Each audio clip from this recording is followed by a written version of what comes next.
bags and get in that car. Leave a little note and we'll drive real far. Let's get out, we can leave this city.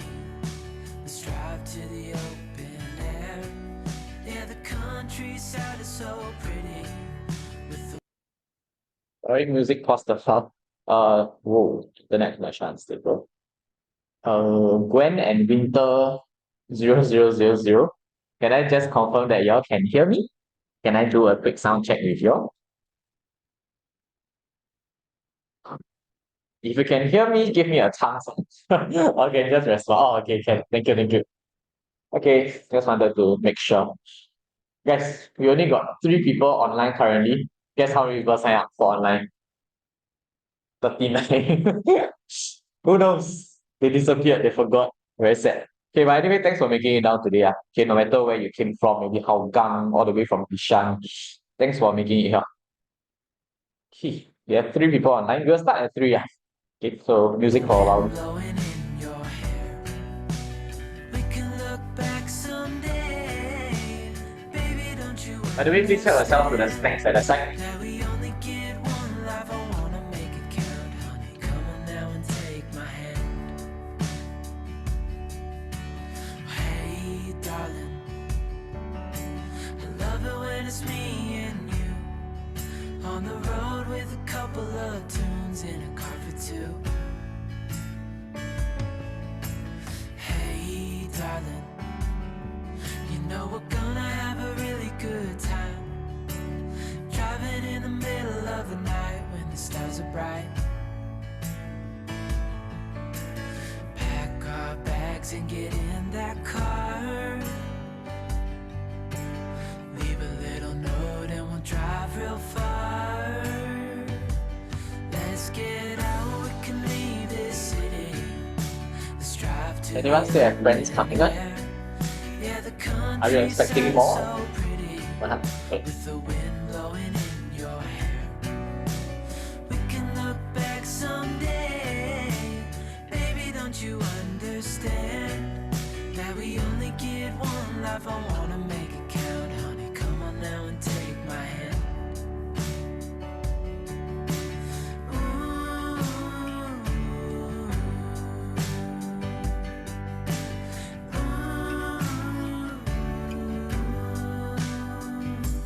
Let's get out, we can leave this city. Let's drive to the open air.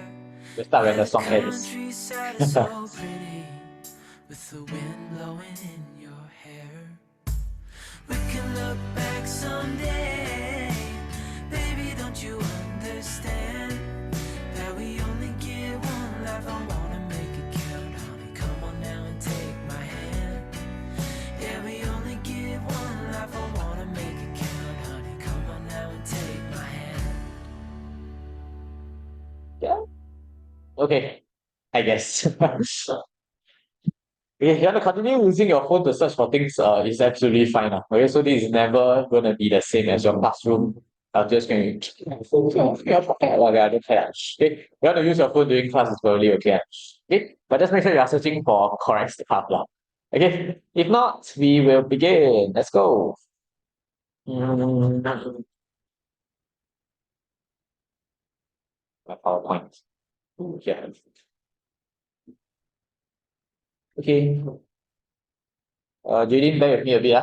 You're gonna hear similar stuff for the first 2 to 3 minutes. Okay, but for the rest, for those online, welcome. Okay, thank you for joining us. We are recording this session as well. So if you are watching this recording, welcome to this recording as well. Okay, I just got to spend 3 to 4 minutes giving a brief intro of myself. Okay, I think it will be strange for you to sit 2 hours and don't know my name at the very least. Okay, first things first, I really respect students' time a lot because students' time is the most precious one. Okay, you all have 8 to 9 sub-subjects to study for, and you chose to make it down here today. Okay, so seriously, thank you for making time today and taking charge of your own learning. Okay, what I can promise you today is you are going to, in these 2 hours, learn more than what you have learned in about 2 months or so. Okay, that you have spent in school. Okay, this is what I can assure you. Okay, so we are going to learn exactly how to do well in exams. Okay, bullshit we cut to the minimal. Okay, so that we know exactly how to tackle the exam. Okay, this is recorded on YouTube, so maybe I should like cut down on the shit stuff. Right? Okay. Anyway, seriously, thank you for making it down. But as an intro to the of myself, right? My name is Gerald. Okay, I already learned some of your names. Okay, for overmark wise, I've been with Overmark for about 2 years. Okay, but personally wise, I teach chem and physics for about 9 years. Okay, and proud to share in 95, more than 95% of my students get at least a B3. Okay, is it too small? Okay, so apart from teaching, I don't like teach every day, like teach, then go home, still teach. No, I don't. Okay, so like y'all, I have a life outside of studying, outside of teaching as well. Okay, so I play floorball since secondary school days. Okay, then I used to busk on the streets. Okay. Those who stay at Ang Mo Kio, like in Anderson sec, I don't know whether you all like, go Ang Mo Kio hub and see this before or not. Okay, but here's a video that nobody asked for. Okay, now go. It's me. Anyone know this song? Hey, don't cringe, don't cringe.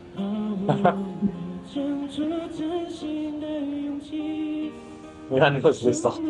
Do you all watch this show before? Okay, let's stop it. Just cringe. Okay, yeah. Anyway, this is a little bit more about me. That's why I used to buzz on the streets, guitar, and sing. I'm a going Senchi Chinese TikTok songs fan, football fan, and I love Indian food, Asian food as well. I am currently grooming a 3-month-old to be a human being while I still am learning to be a human being. This is a 3-month-old. Okay, so this is just a little bit more about myself. I just wanted to share this a little bit with you so that like you don't just see me as another relief classroom teacher that comes in and yeah, I'm not supposed to say this on recording, forget it. Okay, so I don't want you to see me as that. Okay, for those joining online especially, the worksheet, if you haven't managed to download a copy, this is the QR code for you to scan to get the worksheet. Okay, so have the soft copy in front of you or like print out and be ready with you. Okay, for those people here, I think we're going to scan this QR code. There is answer sheets, answer key available for you, but I shall not pass to you yet. If not, you will be like answer key at the side, paper in front of you, and you do, then you'll just copy. Okay, so I'll pass you the answer key at the very end. So don't be overly obsessed with copying down everything and every single thing that you're going to see. Be obsessed with how we are going to dissect or break down the questions together with certain keywords that you can include inside the paper that I've given to you. Okay, that's how you can do well for your WAs for most of your next week. Okay. If not, the QR code for the answer key I will show at the end of everything as well. So people online that then you don't fall into the temptation as well. Okay. If not, we will go on with what we will cover today. If today's session is going to be content heavy because of chem bonding. Okay, and I think you all understand why from everything we have heard at school. Then I already hear some keywords thrown here and there already. Atoms, molecules, how to piece everything together, right? To target the correct questions is your main goal today. Okay, so the first part will be on chem bonding. The second part may not be relevant for all of you, but definitely relevant going on in your Sec 3 life, equation writing and chemical formula. Okay, so for those who are tested, for example, on periodic table next week, okay, the chemical formula writing is actually forming a huge part of periodic table also. Okay, so first part definitely super relevant for everybody, chem bonding. Okay, on your worksheet is on the very first page. Okay, I know the words are very small. Okay, the words may be small, but you pick up the correct words that you go and zoom in and read big for, then we are all going to be on the same page. Okay, there are some basics that I need you to know for chem bonding first for sure. Okay, so follow along with me. In the small words table that you see below, in your head, I think you are thinking, wow, a huge chunk of words, then disgusting looking. Okay, we will pick up exactly what is important soon. Okay, follow me along with this nice looking colored flow chart first. Okay, sorry that I couldn't print color for you because the printing only can print out black. Okay, so if you need the color code or whatever, you can use a highlighter to do so. Okay, but chem bonding wise, right? Okay, if I ask you what you learn in chem bonding, probably you're going to tell me like, oh, ionic bonding, covalent bonding, I got metallic bonding. Okay, it is true, it is correct. Okay, but when I continue to ask you, what is the structure for each of them? Then that's where all the keywords will throw at me. When I ask you for which one, and you say, I don't know. Okay, so we are trying to zoom into, when you see a particular question, right? which are the keywords I'm trying to throw into the question. Okay, let's start with ionic bonding first. Probably you learn ionic bonding as the first few chapters that you have learned in Sec 3 Life, right? Okay, but ionic bonding, we need to know the exact keywords to include in our answers. As a start, ionic bonding, just take note, non-metal plus metal. Okay, a lot of people know this, but do you know exactly where to pick up from the periodic table or not? Where are the metals and non-metals in your periodic table? Let me open my periodic table here. Metals and non-metals in your periodic table. Metals are all on the left-hand side. Okay, what? You learn periodic table, you confirm must know this. Don't know this, GG, right? Okay, so metals are all on the left-hand side. Non-metals all on the right-hand side. That's where ionic bonding can form. The most famous example is what? Sodium chloride. Okay, confirm a lot of textbooks, a lot of things like to use this. Why? Because I know sodium is here, chlorine is here. That's why I can form sodium chloride.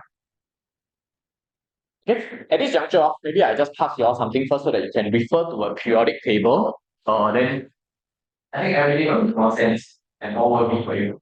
You know, and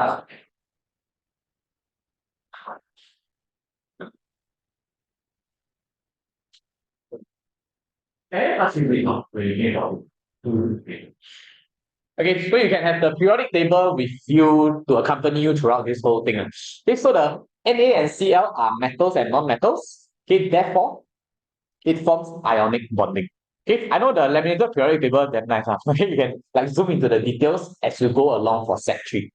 Okay, so ionic bonding, to put it simply, giant ionic lattice structure. This is one of the keywords that we will be seeing again. Okay, but for now, this is one of the keywords you will put in your answer, confirm next week in your WA. Okay, giant ionic lattice structure. The bonding, we will carry on soon. Okay, but let's look into the basics again. Next, we have covalent. Covalent is simply put non-metal and non-metal. So where do I look in the periodic table? Look over to the periodic table, look on the right hand side. Okay, all the non-metal and all the non-metals are on the right hand side of the periodic table. For example, your carbon. Carbon and oxygen coming together can form carbon dioxide. Okay, are you comfortable enough to draw the dot and cross diagram? Later you will have a chance to do so. Okay. Covalent bonding, therefore, non-metal, non-metal. Then you need to be able to segregate down into, one is simple, then actually another one that we saw is giants. Okay, the simple molecular structure, I love to call this SMS. I don't know whether you all still use SMS or not. You all still use SMS? Like you message to your friends. Okay, I'm freaking boomer. Now you all use WhatsApp, Telegram, and everything. Yeah. Okay, last time send one picture to pay like 5 cents to send one picture to my friend. Okay, so SMS used to be what short messaging service. Okay, but however, SMS stands for simple molecular structure. Again, I think you might be starting to pick up some pattern that we are seeing. Is the structure of the thing important? Super important.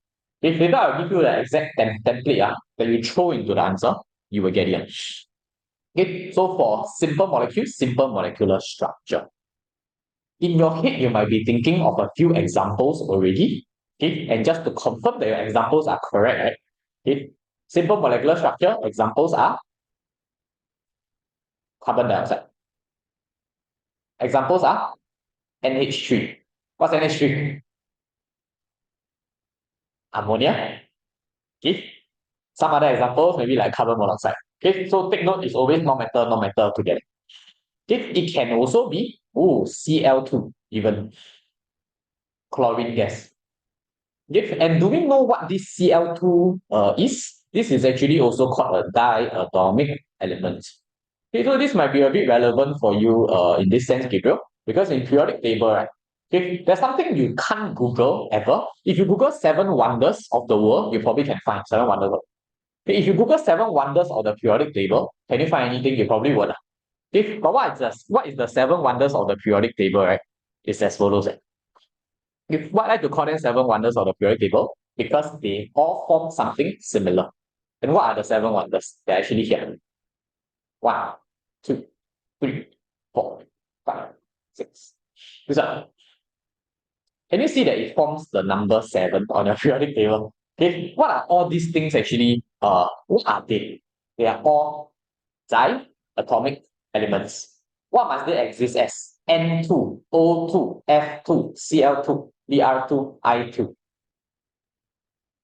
Okay, so these are all diatomic elements. Okay, then you count, you say like, you say 7 wonders of the periodic table, but only got 6. Where's the last one? Here.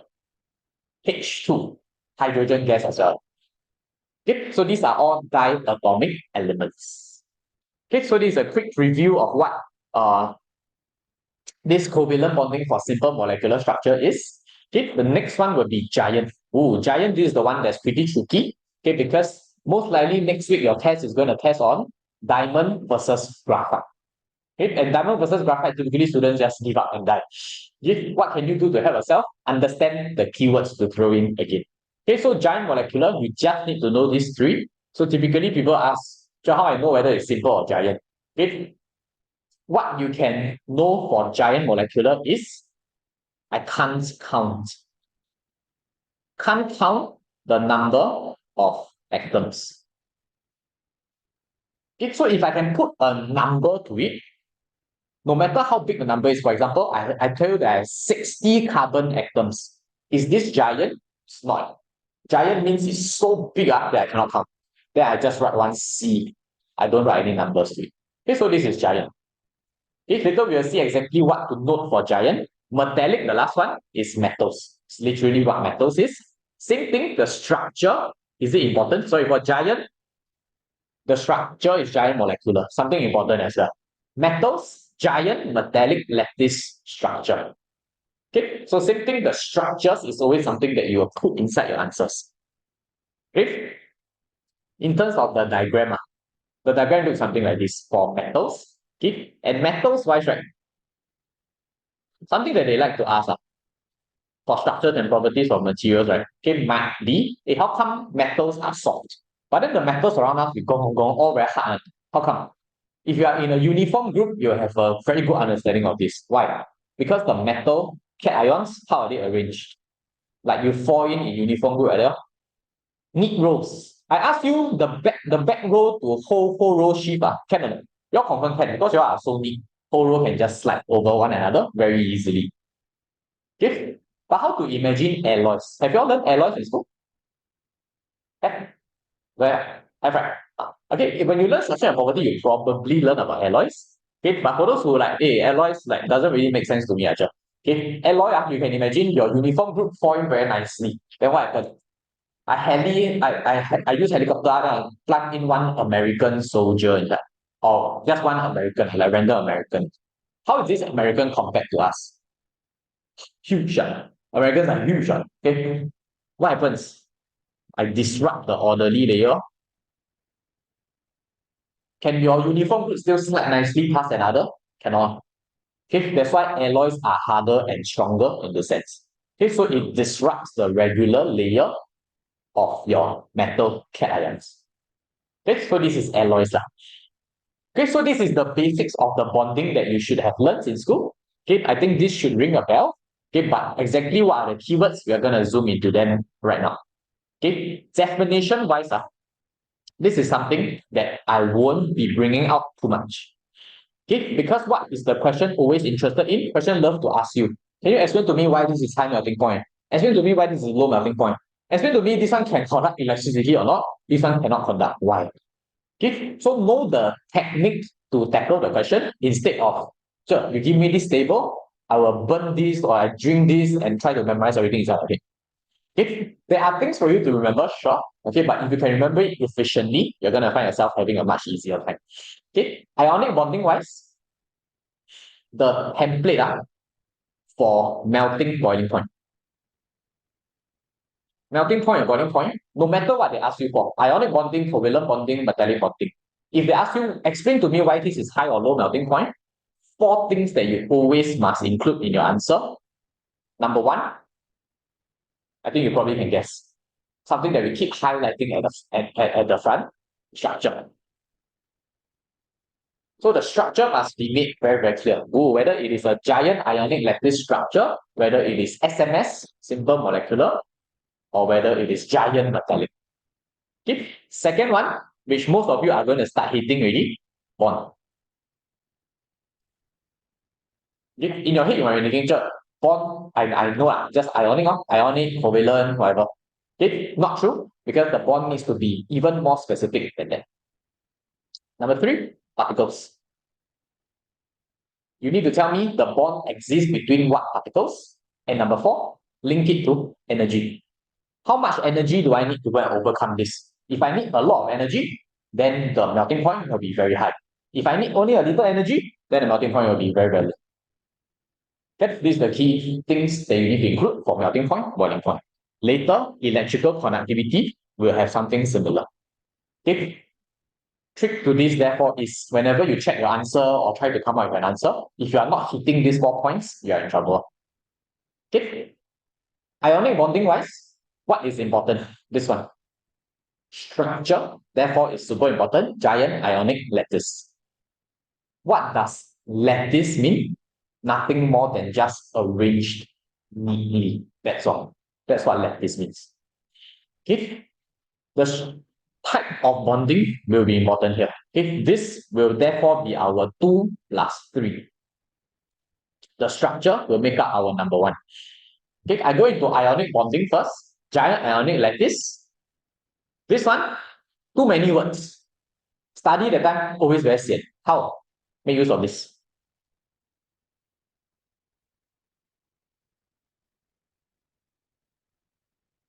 Sephora bouquet.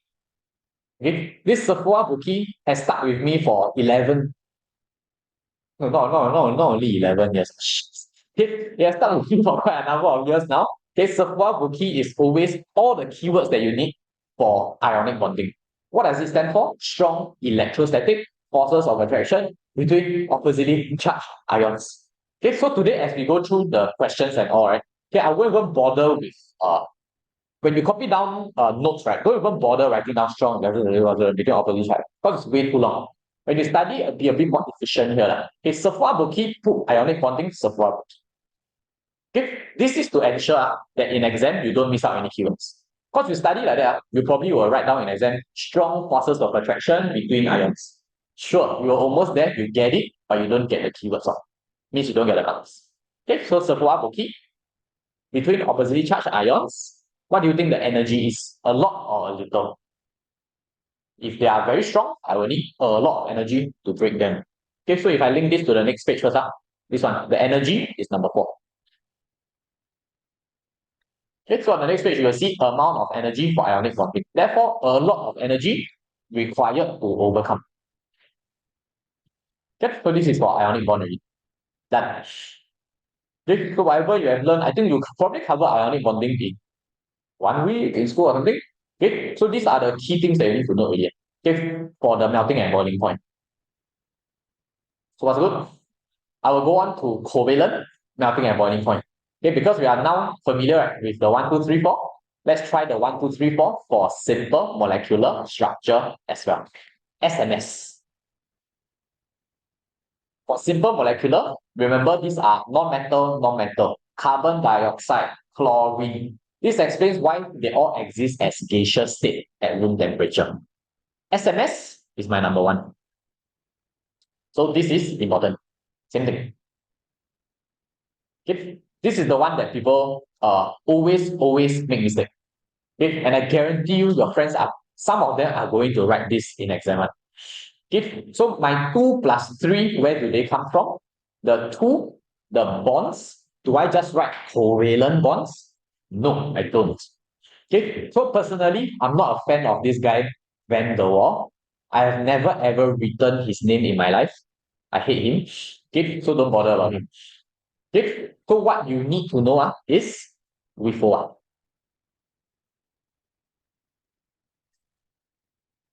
Whenever you explain why something is low melting boiling point, WFO. Weak intermolecular forces of attraction. WFO. Okay, I hope I'm not spouting nonsense here. Okay, because if I talk to people on the street, I say WFO so far, okay, they won't understand it. Okay, so if you attended today, you will have a good understanding of this. Okay, this next part here is the most important. Okay, because too many of your friends, and I assure you, your friends will write this one. They maybe can write WFO, but they will write between. In your head, you might have an answer. Atoms is incorrect. Okay, so if you are thinking of between atoms, wrong. Why? Because intermolecular, what does it mean? When you play inter-school games, inter-class games, you are playing against another class. You are playing against another school. Intermolecular is between molecules. Okay, this must be made super clear. Okay, your teacher confirm will catch these kind of things. Okay, they probably maybe never mention in class, but they will like secretly low-key go and catch you during exam. Let's say, haha, I've got you wrong. Okay, so surprise your teacher here. Okay, with one between molecules. Therefore, little energy required. Same thing, this is number 4. Small amount energy required, little energy. Okay, so same thing, we are still sticking to structure, bond, particles, energy. Next, giant molecular. Giant molecular, a lot of people fear this. No need to fear. In terms of melting boiling point, it's always high. Super high melting and boiling points. How do I know? In terms of structure, when I explain, what do I need to write? Giant molecular. When I explain high melting and boiling point, giant molecular structure, again, this is my number 1. No matter it's diamond, sand, or graphite, for giant molecular, we are no longer breaking any WA when we melt. We are always breaking covalent bonds. Strong covalent bonds, strong covalent bonds, strong covalent bonds. We are always breaking covalent bonds between what? So this is always strong covalent bonds between. Is it molecules now? No, not molecules. Here, when you draw dot and cross diagram, you draw the circle big, then you overlap, then you go and draw the electrons in between them. What are you drawing? Atoms. Okay, so the strong covalent bonds are actually between atoms. That this is your 2 and your 3.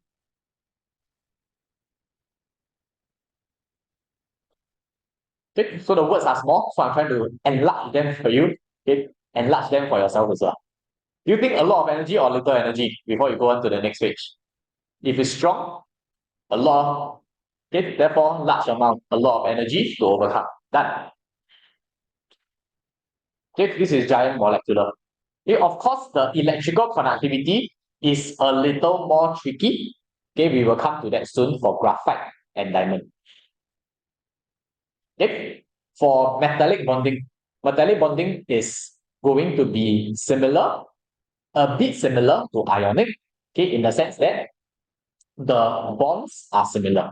Okay, but first things first, structure, come back again. Giant metallic lattice structure. Okay, so is structure important? Yes, lah. Okay, structure important. What about the bond and particles? Ooh, this bond and particle interesting already for metallic.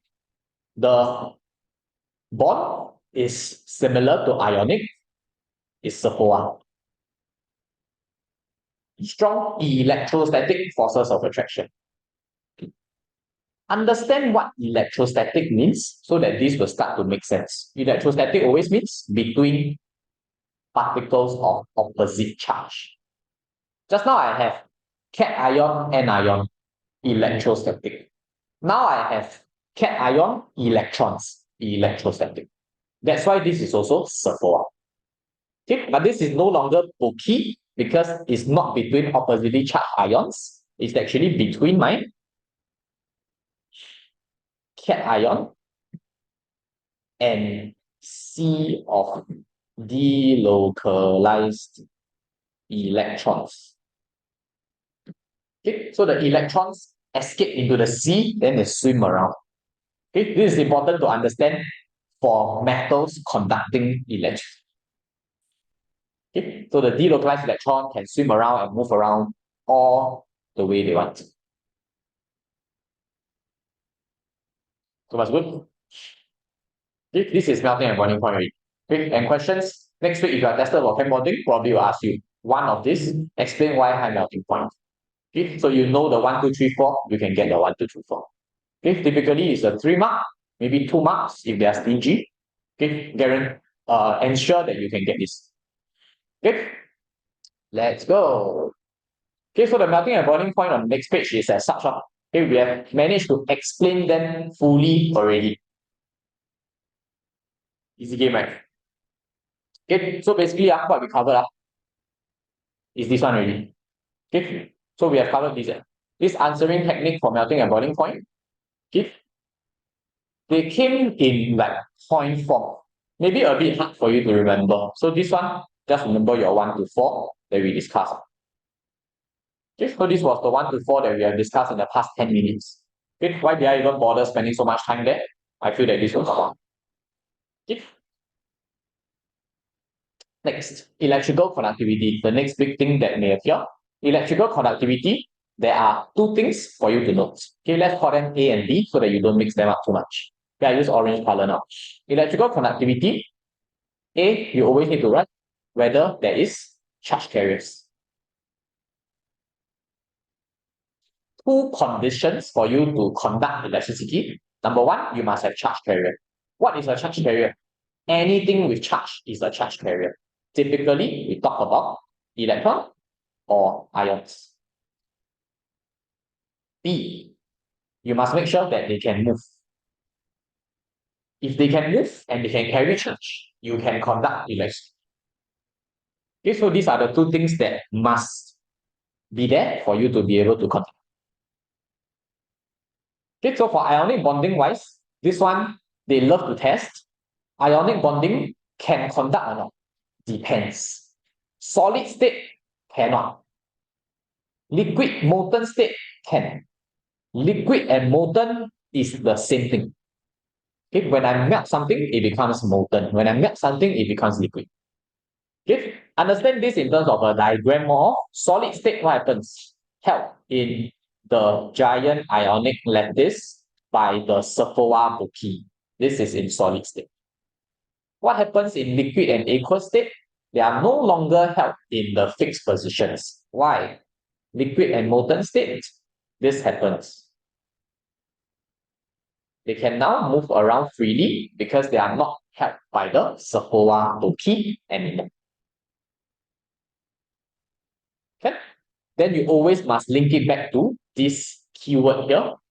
Electrical conductivity questions are, if you find that you didn't write this phrase in your answer, confirm you cannot get full marks. What is this key phrase here? I call it the MCC.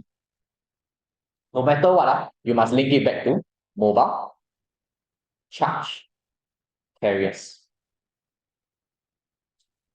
In your answer, you need to clone this phrase in no matter what. What does it mean? If can conduct, I must tell the examiner at the end. Because got mobile charge carrier, can conduct. If cannot conduct, at the end, you must tell the examiner. Because no mobile charge carrier, therefore cannot. Okay? So these are what examiners are looking for. Okay? There's no hiding of this. Maybe your teachers are hiding this from you so that they can catch you off guard. Okay, but these are always what the teachers are. Ionic, therefore, is this. Okay, ionic, this is tricky. Okay, and people will forget this. So you should spend a bit more time at this portion to make sure you understand this. No, yes, yes, because of this understanding here. Okay, simple molecular structure does not conduct in any state. Reason to this is no mobile ions or electrons. No mobile ions or electrons, therefore cannot conduct electricity. Okay? Of course, link it to no mobile charge carriers, therefore cannot conduct electricity. Okay. Yeah. You will still need to try the questions if you use this already. Okay. Tell you the electrical conductivity first. We use the answering technique below. We amend a bit, then we go. Giant molecular, graphite can. Diamond and sand cannot. Okay, this is another thing that potentially may appear in your WA. Metallic bond, yes, can conduct. This one we all know. Metal, maybe conduct electric shock. Yes, correct. Okay, so metals can conduct electricity. Okay, so giant molecular, how to explain electrical conductivity here. Okay, so these two are the things, these two things are melting boiling point Electrical conductivity, know your A to B. Always link it with mobile charge carriers. You will be able to get full mark done. Okay, answering technique for giant molecular structure wise, what you need to include for graphite. Graphite, here. One carbon atom bonded to three other carbon atoms. Okay, therefore, each carbon atom use three valence electrons. One electron not used for bonding. Fourth electron delocalized. Notice what we link it to at the end again. Mobile charge carrier. Okay, in each of these, you can see for yourself. Ooh, mobile charge carrier, mobile charge carrier, mobile charge carriers. Okay, but you'll get to a point where you give up, then you just see electrical conductivity, then you just jump mobile charge carriers inside. Okay, might you get the 1 mark? You may. Okay, but if your everything explanation is wrong, then you may not. Okay, but my point is that if you don't link it to mobile charge carriers, you can never get full marks. Okay, so must link it to mobile charge carriers. Okay, for metallic bonding wise, who is responsible for conducting electricity? Electrons. Okay, so the key difference here, ionic bonding, who is responsible for conducting electricity? Mobile ions. Graphite, mobile electrons. Metallic bonding, metals, mobile electrons. So know exactly what is the charge carrier for each of them.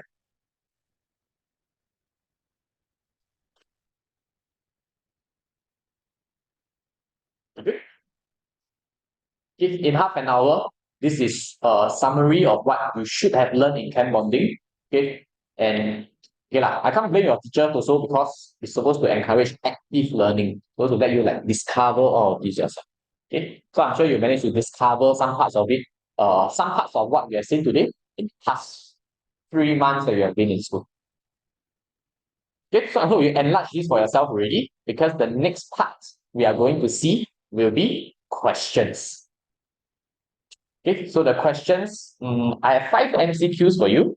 The 5 MCQs I would say can be difficult. I feel you should aim for 4 out of 5.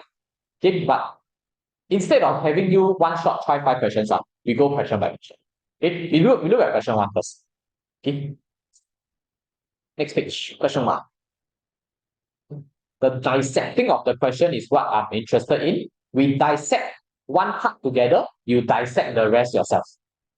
Okay, table below shows information of W, X, Y, Z. I dissect substance W for you, X, Y, Z, you dissect yourself. Okay, how to approach questions like this? Information given to me, melting boiling point. Ooh. Electrical conductivity. Ooh. Solubility in water. Sure. Okay, so the electrical conductivity, if it's poor and poor, it cannot conduct electricity at all. Link this to the bonding that we have learned. Poor and poor. Oh, this must be SMS, simple molecular structure. Okay, which cannot dissolve in water as well. So, I can confirm that this is substance W, simple molecular substance. Okay, use a similar approach, dissect X, Y, and Z on your own. I give you about 1 minute to try to find an answer for this. Okay, let's try. If you want to discuss with your friends, sure. But don't just ask your friend, hey, can you give me the answer? Don't. Okay, so think about this a bit.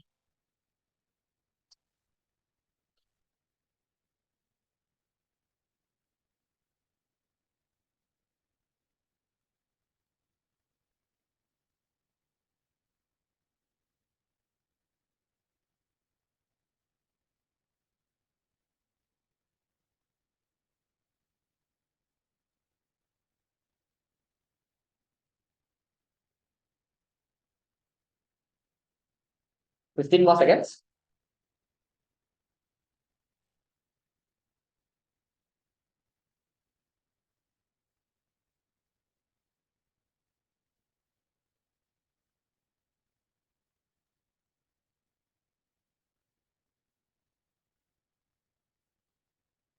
Five, 3, 1.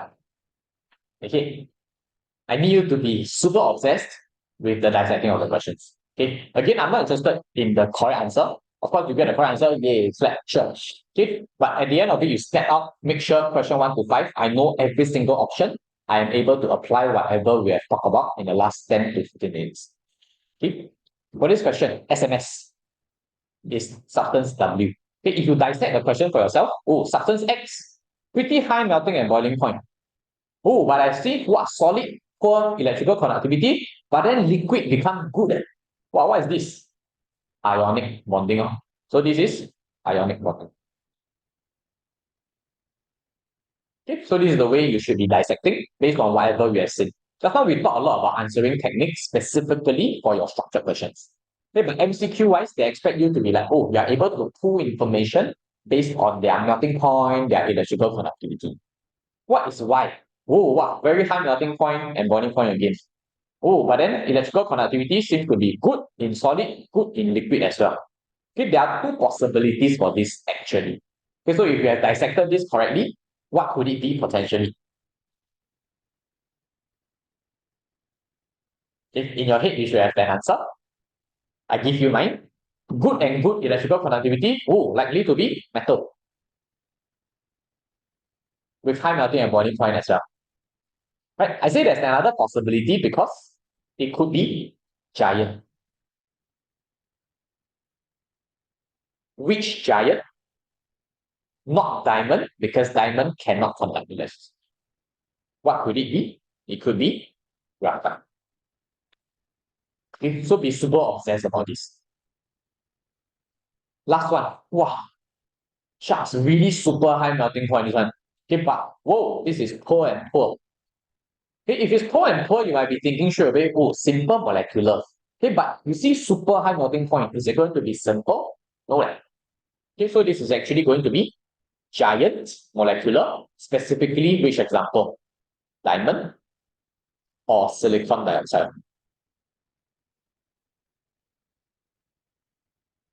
Okay, so this is the breakdown of the question that you should like, try. Then you can break down these kind of things very fast. Okay, so which one is likely to be true? Well, I feel this question easy already. Okay, because we broke down W together. Answer should be A.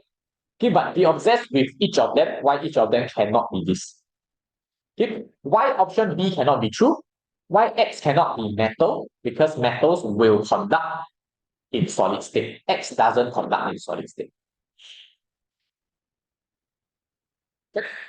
Okay, I won't go through every single one, but this is how we can dissect question together. Okay, number two. Okay, number two. Number two, I don't think we need to dissect it together. I think 30 seconds is all you need to give this question a shot. Okay, give this question a shot in 30 seconds. We see. We see how it goes.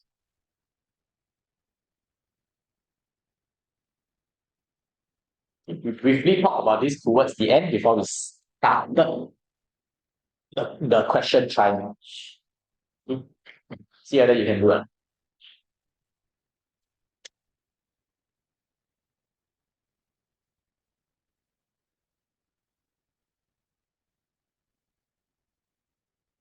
Fifteen seconds left.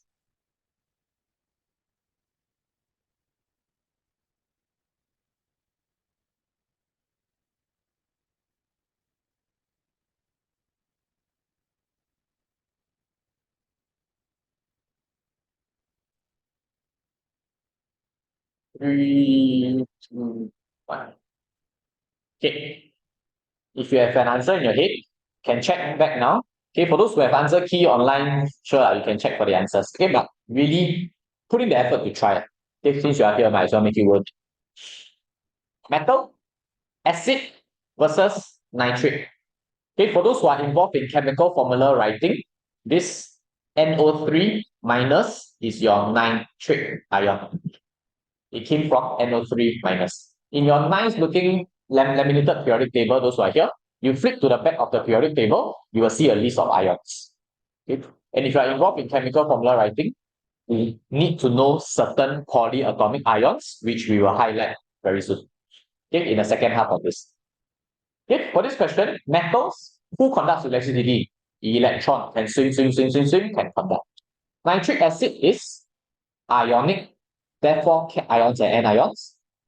M-nitrate, ionic, cation, anion. Done. Okay, so know the nature of each of them. Metal, ionic, you can do this for sure. Okay, I'm going on. Question 3. Question 3, yeah, nice. Question 3, very straightforward. Either you know this or you don't know this. Okay, but I feel this is one of the questions that they may potentially love to test. Okay, and I'm sure some of you encountered this in school before. Okay, so this one, in 15 seconds, try to find an answer. Additional challenge to this, for those who are already done with this question, okay, you can try to write down the chemical formula for each of the options in question 3.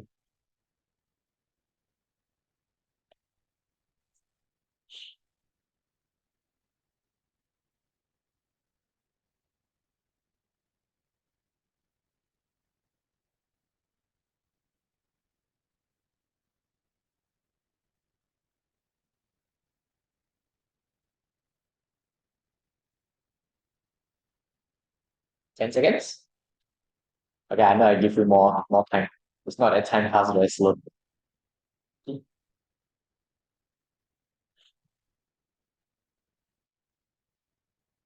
And check. Okay. Question 3, correct answer. With both ionic and covalent, you must look out for the following. If question asks you this, immediately in your head, you should be like, whoa, I need to find whether which one got polyatomic ions. What does polyatomic even mean? Have you all heard of polygamy? Polygamy means I can like marry a lot of people. Right? I can have like a few wives. Poly means I have more than one. Polyatomic ion means that ion itself got more than one type of element. Okay? So I hope I'm not speaking rubbish with element, atoms, and everything, right? Okay, if you are not a big fan of like elements, I hate that word. What does element mean? If you don't know what element means, these are all elements. Element is simply like the name that's given to them. Okay, so magnesium element, oxygen element, whatever. Okay, so polyatomic means I have more than one type of element inside. So both ionic and covalent, sodium carbonate. For each of them, be confident to write down their formula. CO2, hydrogen sulfide. This is made of H plus, S2 minus. Therefore, this becomes H2S. Magnesium nitride is Mg2 plus and N3 minus. This is Mg3N2. Later, we will talk about this technique again during chemical formula writing. Okay, but what I want you to know is the trick to knowing the name of the formula for the anions. Sodium carbonate, if you have tried to write this down, maybe you wrote NaCO3. Not correct, because Na plus, if you look at the back of the periodic table thing again, you will see CO3 2 minus. Okay, if you are comfortable with the crisscross method, great. If you are not, later we will discuss again. Na2CO3. Okay, so which one has both ionic and covalent? Sodium carbonate, because it is ionic itself, but then this CO3 consists of covalent bonds. So the trick is to look up for polyatomic ions. Okay, but I want to review to you the trick here. Hey, how do I know which one is which? IDE, ITE, ATE. What do they mean? Because sometimes I see sulfide. I give you an example for this one. Sulfide. So sulfide, if you see IDE, it means that it came from the atom itself.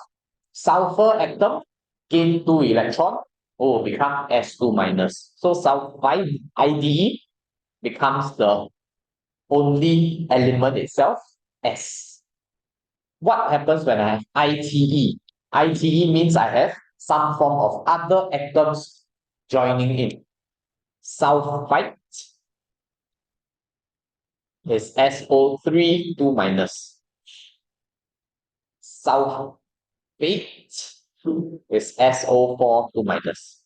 Okay, the sulfide ITE don't really need you to know this. Okay, but what I need you to take away is if I see ITE, I am talking about that atom losing or gaining electron to become that anion. Only got one type of element, like your S2 minus. Okay, so this is how you can identify ITE.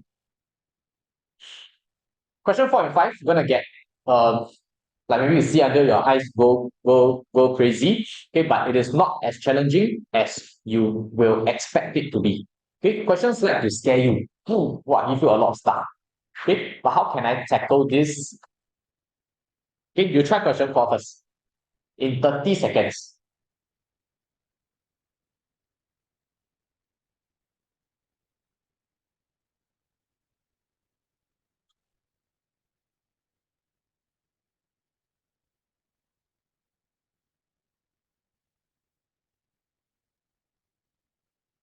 Fifteen left.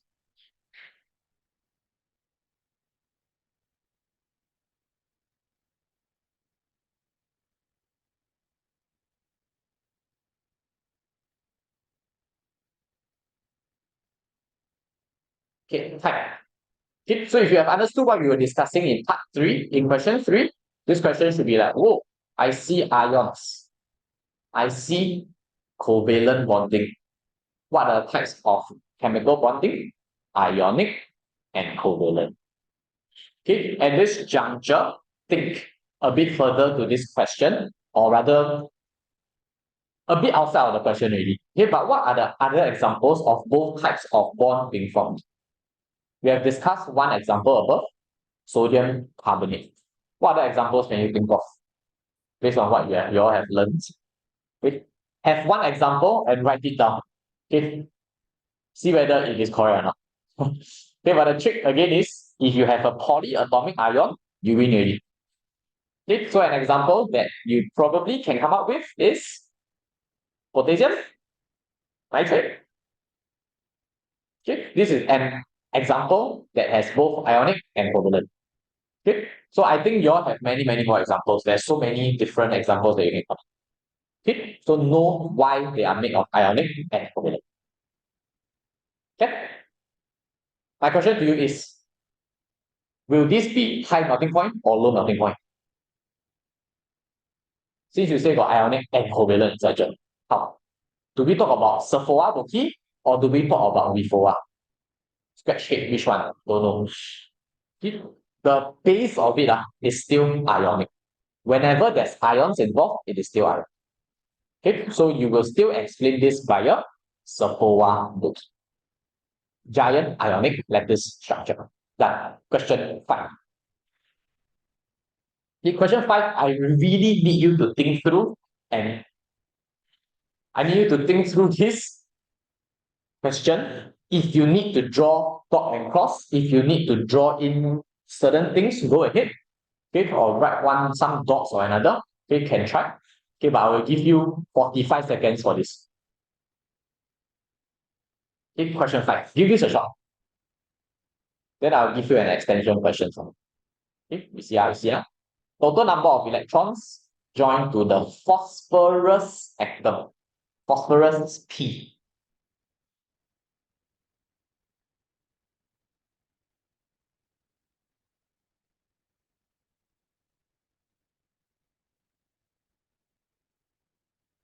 Thirty-five seconds left.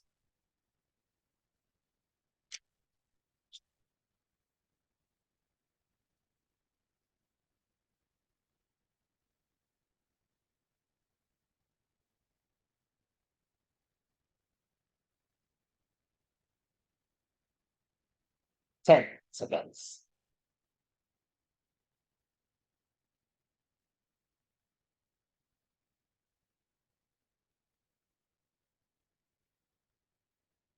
And time. Okay. I review the answer first. For those who have gotten an answer, answer should be 10. Okay, and exactly what is the shortcut to questions like this? Phosphorus is in the middle here. How am I seeing how many electrons is joined to the phosphorus atom? One line represents one pair of electrons shared. How many lines are around phosphorus atom? 1, 2, 3, 4, 5. 5 lines around it. 5 times 2, 10. Okay, so count the number of lines, you will be able to find the number of electrons joined to phosphorus atom. I want you to be able to link this to how you draw dot and cross diagram. Okay, if you are a huge fan, if you are a huge hater of dot and cross diagram, when you draw covalent dot and cross diagram, my recommendation is know how to draw the structural formula first. Why? For example, question throw you with CO2. You start to draw the dot and cross diagram immediately. This is what you most likely will do. Carbon, oxygen, overlap, oxygen, overlap. Dot, cross, cross, cross, I don't know, dot. Maybe you'll attempt this as a dot and cross diagram. Then realize, shucks, oxygen only got 6. Not correct. Erase.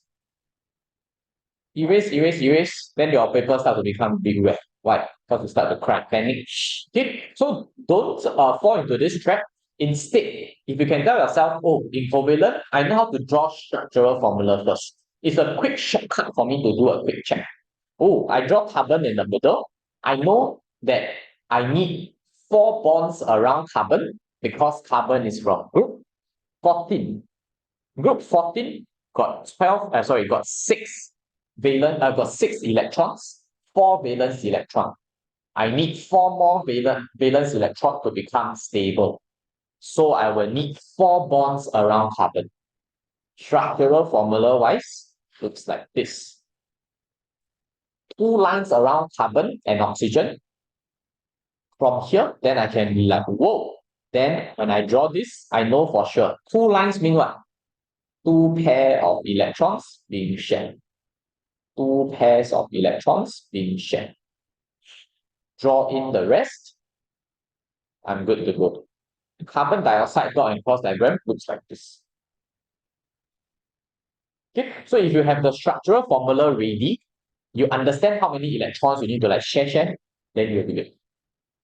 Okay, so this is how you can make use of this. Oh, well, question is, why do you times 2 after counting the lines? Oh, good question. Because whenever I share electrons, 1 must come from you, 1 must come from you. Wait. I have a class after this, man. Wow, don't scare me. Okay. 5 times 2 because each line represents 1 pair of electron. Each line represents 1 electron from sulfur, 1 electron from phosphorus for this line. That's why I times 2.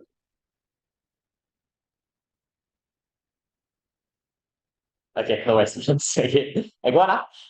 For the structured questions, I won't have you try to write down everything. Okay, in your head, whatever we have gone through so far, okay, try to plug in the things that we are going to have here. I have blanked out some of the words. If you are able to fill in the words, you are going to be good. Okay, question 6, 5 substances shown. Let's dissect the substances first. Substance A, I have carbon and silicon. Doesn't seem like something we like really learned before, but what we know is carbon and silicon seems to come from it. Carbon is from graphite, diamond. Then silicon seems to come from silicon dioxide. What can I conclude about this? Looks like a huge ass structure. This is giant. Clue to you are, whenever you see carbon and silicon in a big structure, you should think towards giants. Which group are they from? Group 4. Group 14. Okay, so if you see carbon and silicon in your structure, think towards giants. Substance B. What is substance B? I seem to have refoa between my molecules. This is 1 molecule. This is 1 molecule. This is 1 molecule, 1 molecule. They seem to be joined together by weak intermolecular forces of attraction. This is SMS.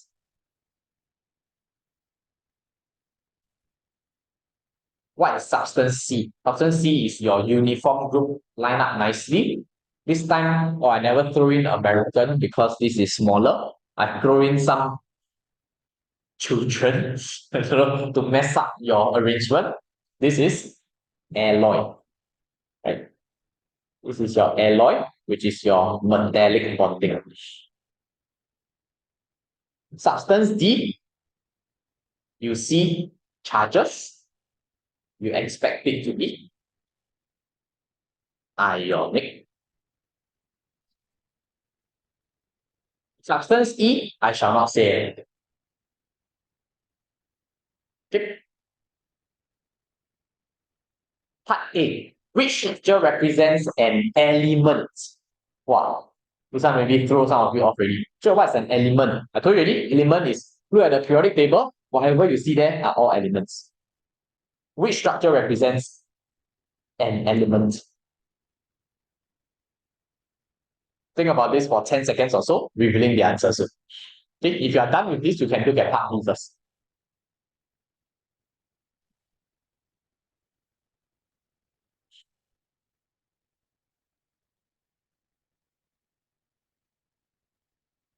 Okay, for part A, which substance represents element? Element simply tells you I only want one that is in the periodic table. You cannot have more than one type.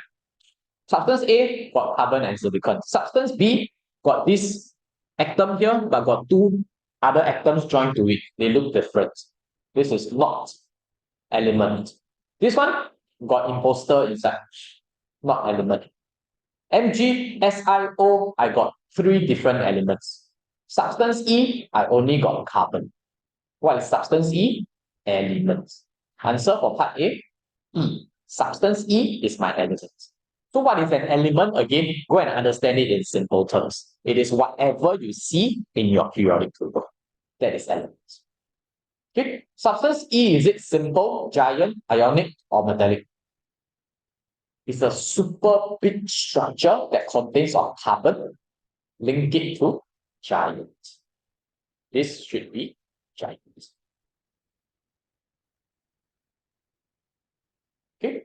Part B. Ooh, haven't really thought about this. Good chance to bring this up. Which structure melts over a range of temperature? Whenever you see over a range, again, dissection of question here. Over a range, this tells you that it is mixture. Whenever something is a mixture, it melts over a range, it boils over a range of temperature.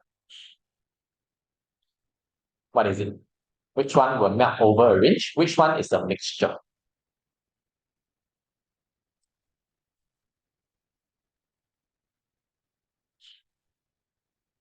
Answer revealing in 7 seconds.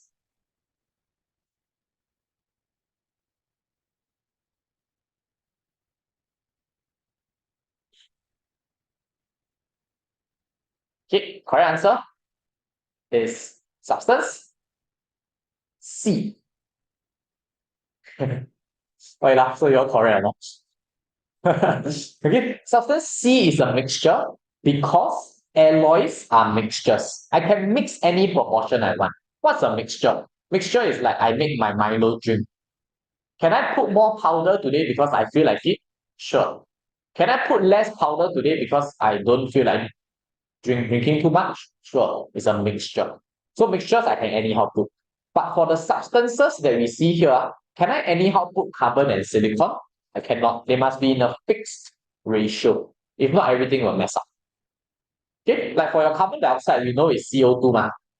Can I say carbon dioxide is like C20O, I don't know, 74? No ma, cannot. So compound must be in fixed ratio. This is not true. So mixture is alloy. Answer, substance C. Type of particle present in structure B when it is in gaseous state. Think about this. If you are done with this, think further. How will you describe this for substance B? Revealing in 20 seconds. We have dissected the question together, so this shouldn't be too much of an issue.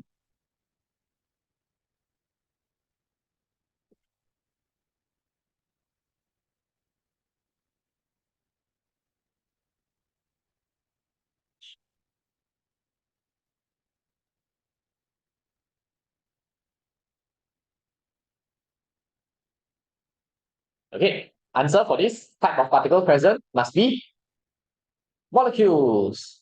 You get this? Because it is WA between the molecules. Okay, so how to describe this bonding here? What is the bonding that's present inside this SMS, simple molecular structure? Do we care about the strong covalent bonds? For SMS, we don't. What do we care about when we melt? The WA between molecules. Okay, so it's very worth it for you to revise for the structure, bond, particles, energy, because in questions like that, you can even apply it. Okay. Conduction of electricity for structure D. In the solid state, can ionic compounds conduct electricity? It's a no. Why? Because ions are okay. Try to fill in the blanks here for yourself. Again, don't be overly obsessed with this because the actual answering technique we have already gone through it. Okay? In your head should be, oh, in solid state, I know that D is ionic. They are going to be held like this in solid state. Okay, so what are the keywords that we take note of? Oh, no, the blank and blank ions are held in blank, in the giant ionic blank. Okay, we go blank by blank, see whether you can, in your head, fill in together as I go along. Okay, the what ions? When you have a specific example, quote the ions that are present inside. This substance doesn't look too straightforward, but I know the cation is magnesium, Mg2 plus. Okay, therefore the first one, Mg2 plus. The ions are held in blank. Okay, but what is the anion for this first? Looks super complicated, but Mg2 plus, I have it with me. My anion is therefore this further here. Wow, super big. Okay, so this one just need to count. Okay, I'm more interested in the answering technique here, so I will move on. This Si3084 minus, wow, very, very long. Okay, anion, are they free to move around? Nope. Therefore, they are held in what?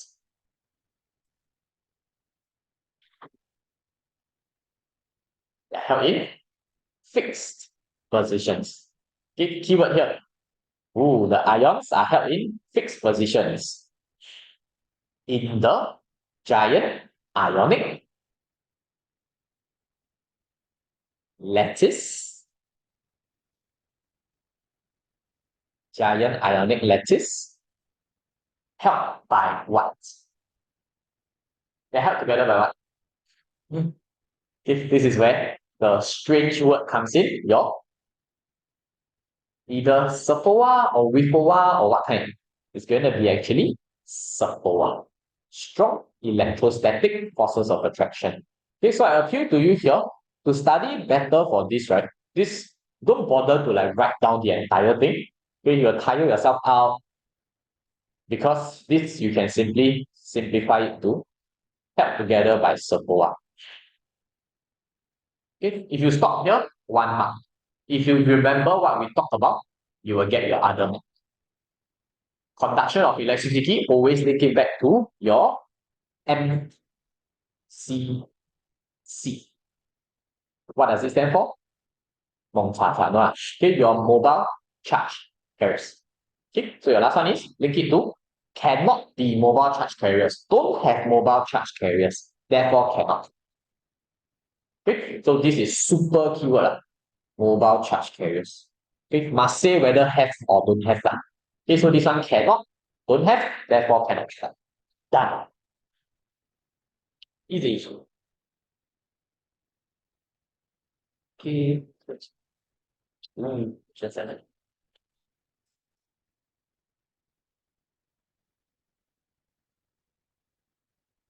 Okay. And moving on. We do question 7, we take a mini break. We do question 8, then we go on to the second portion. Okay. Question 7, I won't spend too long for part A. I'm more interested in part B, whether you can get the answering techniques correct. Okay, but for part A, what you minimally need to know and what you must be able to describe is the type of bonding once again. Okay, sodium, aluminium, and magnesium, they are all metals. How can I describe this? Instead of writing metallic bonds, I want you to write Sephora. Okay, so in metals, just now we talked about this, strong electrostatic forces of attraction. Sephora. Sefoa. Sephora between what? In metals, it's always between the cations and the sea of delocalized electrons. Okay. Use this as a form of revision. Again, don't be too concerned about copying down the answer for now. Okay, because the answer key will look the exact same. Okay, but of course don't have the Sephora. Okay, so the Sephora could be things that you are writing down. What about phosphorus, sulfur, and chlorine? They are all simple molecular structure. Therefore, I expect to have WeFOA. WeFOA. WeFOA between what? Is it between atoms? No. WeFOA is intermolecular, so it must be between molecules. Done. Okay. B is the one I'm very interested in.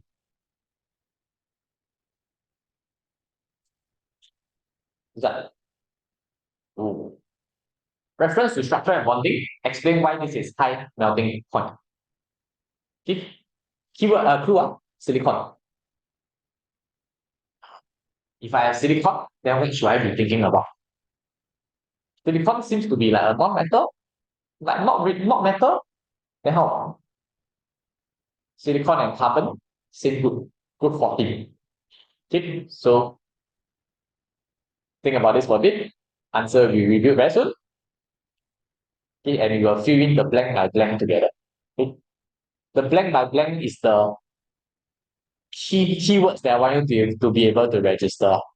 Okay, so crystalline silicon is actually going to be a molecule. Okay, but what molecule? Simple or giant? Super big structure because it's silicon. Super big structure because I can see carbon for some. This is therefore giant molecular structure. Okay, or giant covalent molecule, giant molecular structure, same thing. Follow? What kind of bonding does it have? Okay, some of you may be thinking Sephora bouquet. Okay, some of you may be thinking WeFOA. For giant molecular, we flip back to the first page. Ooh, we must always bring in strong covalent bonds. Okay, this extensive, don't bother. Strong is good enough. Strong covalent bonds between the what atoms? What atoms do I have? Not carbon in this case, but I have silicon atoms, Fi. All these are silicon, silicon, silicon, silicon. Okay, so remember high melting and boiling point, what are the 4 things that I need to write? I'm trying to bring back my 1 to 4 here for sure. Okay, so whenever you explain, keep this at the back of your mind. Oh, if I can put in the 1 to 4 correctly, I will get full marks. Okay, so a lot of energy will be needed to break this strong covalent bonds. Done. Okay, so number 1, giant covalent molecule or giant molecular structure. This is number 1. Number 2, strong covalent bonds. Number 3, between the silicon atoms. Number 4, a lot of energy. Okay, so your 1, 2, 3, 4 still goes. Okay, so a quick reminder here is 1, 2, 3, 4. You must be able to put in correctly. If there's a specific example, quote the specific example, silicon.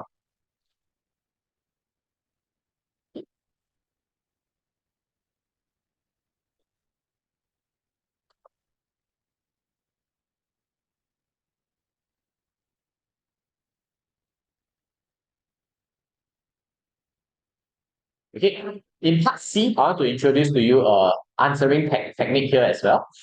Okay, called point-to-point comparison.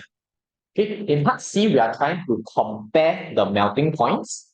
Therefore, what you shouldn't do in exam is, I know 1, 2, 3, 4 is what I need to write. I throw in the 1, 2, 3, 4 in my first paragraph. Then the second paragraph, I throw in another 1, 2, 3, 4. Then I tell the examiner, go and compare on your own. Okay, this is what you shouldn't do. Okay, so point-to-point comparison means I compare point 1, compare point 2 and 3, I compare point 4. What do I mean by that? For these melting points for the first 3 oxides of the elements from period 3, much higher compared to sulfur and chlorine. Okay, breaking down the questions why it's not too difficult.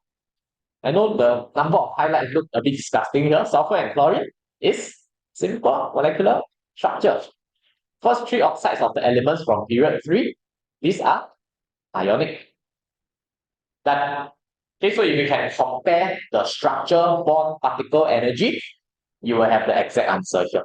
Okay, but what I need you to pick up is this point-to-point comparison. Okay, I shall not run through the entire answer here, but what I want you to be able to see is minimally this part here.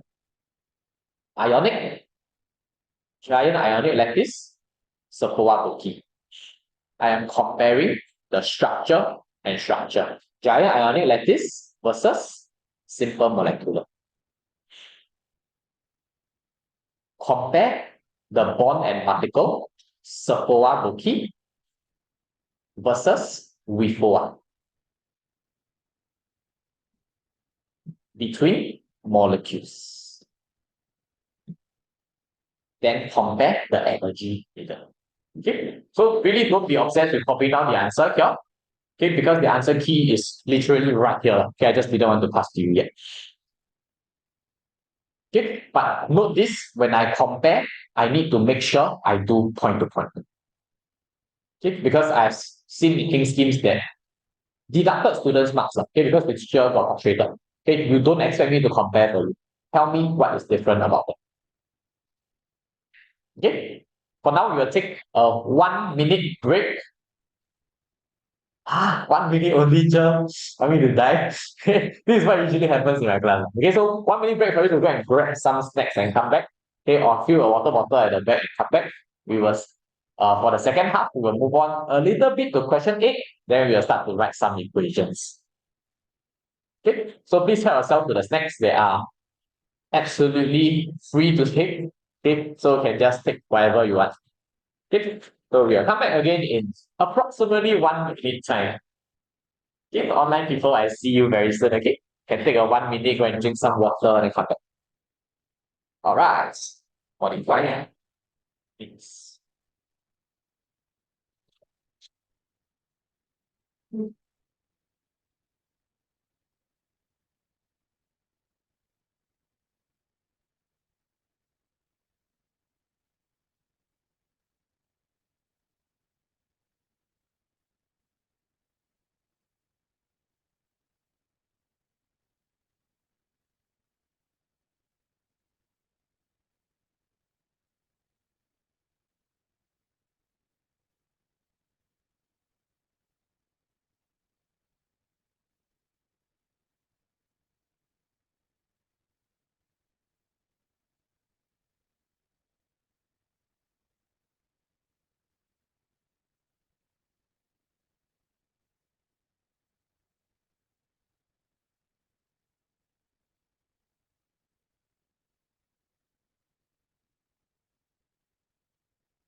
Okay, the water filling took more than 1 minute. I know the dispenser damn slow. And no cold water somehow, so sad. Okay, welcome back. So we are back. Okay, it has been 2 to 3 minutes, I think. Okay, I hope this is a brain break for you to like relax yourself a little. There's a bit of information overload and information. I need to write down a lot of things. Okay, I need to remember a lot of things. Okay, but this session, I need you to take it as I have actually revised very efficiently 2 hours of my time. Okay, I hope it's really time well spent. Question 8. Okay, something that I feel going forward, Set 3, Set 4 may not test in your WA2 next week. Okay, but going forward in Set 4, you will definitely need this idea. Okay, so retain this info hopefully going into next year as well. Okay, this question 8, I won't go through every single part. Okay, the answer key for some of the parts will be given to you. Okay, so question 8, actually part A and part B, I won't be running through them today. Okay, but I want you to focus into part C. Okay, so we break down the question a bit together first on this strange looking molecule discovered quite recently, actually 10 years ago, just discovered this. Oh, new molecule, D4. Okay. Is this a giant or simple molecule? If you encounter a question like this, and you cannot answer this to yourself, then your answer, no matter how sweet you write everything, right? Everything wrong.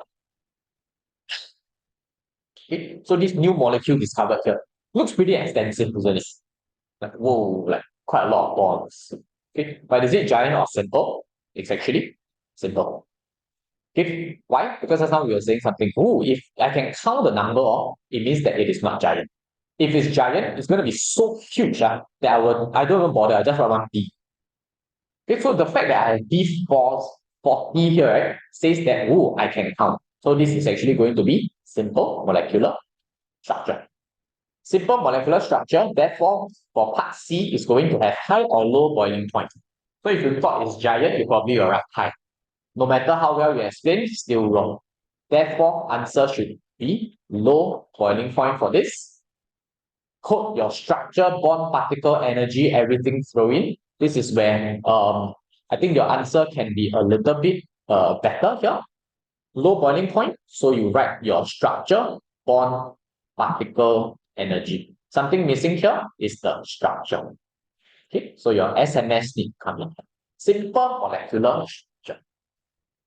WA between molecules. Little energy to overcome. 1, 2, 3, 4. Okay, so identifying that it's simple is crucial.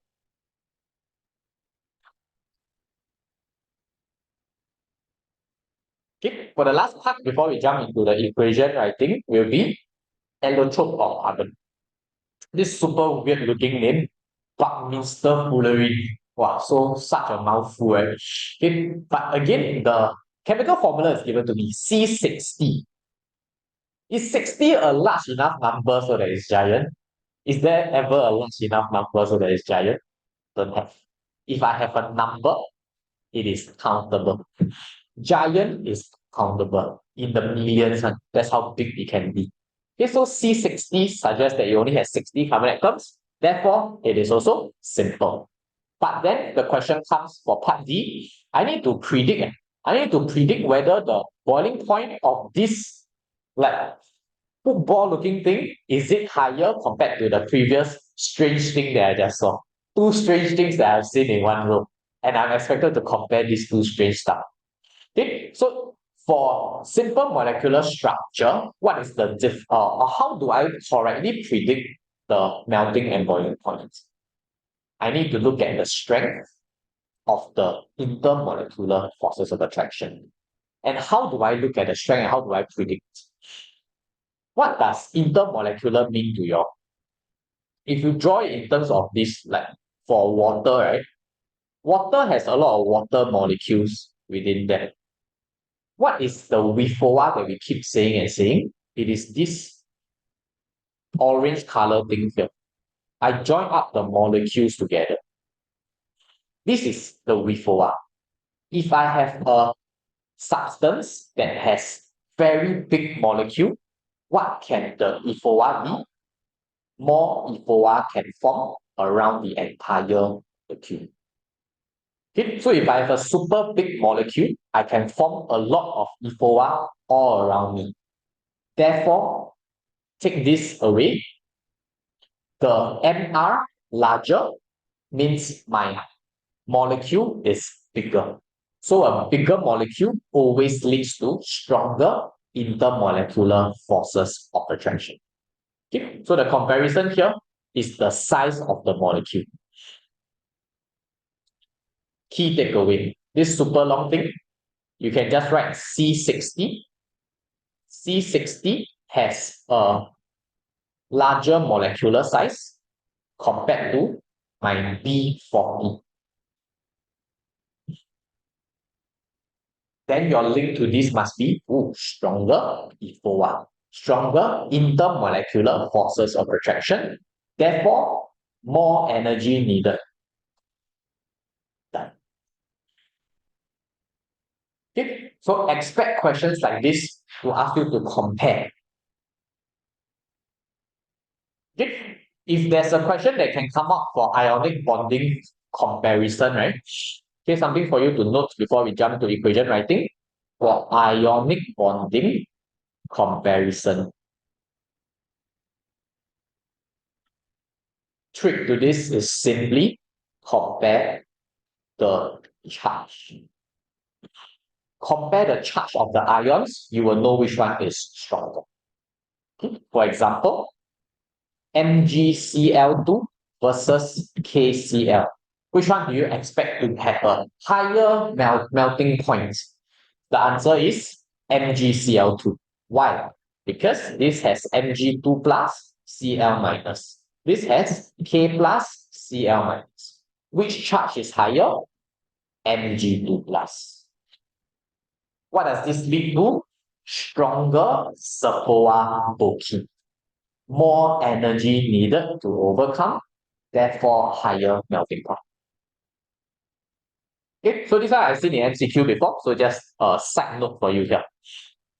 Okay, so for ionic bonding comparison, for WFOA comparison that we have seen in part D. Okay, this can come out in MCQ, this can come out in structured version. Okay, so just look for yourself.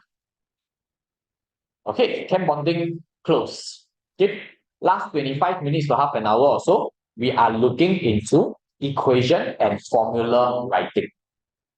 Okay, so the next part here, okay, can I have you don't turn to the next page first in order for you to be a bit more can revise on the spot time.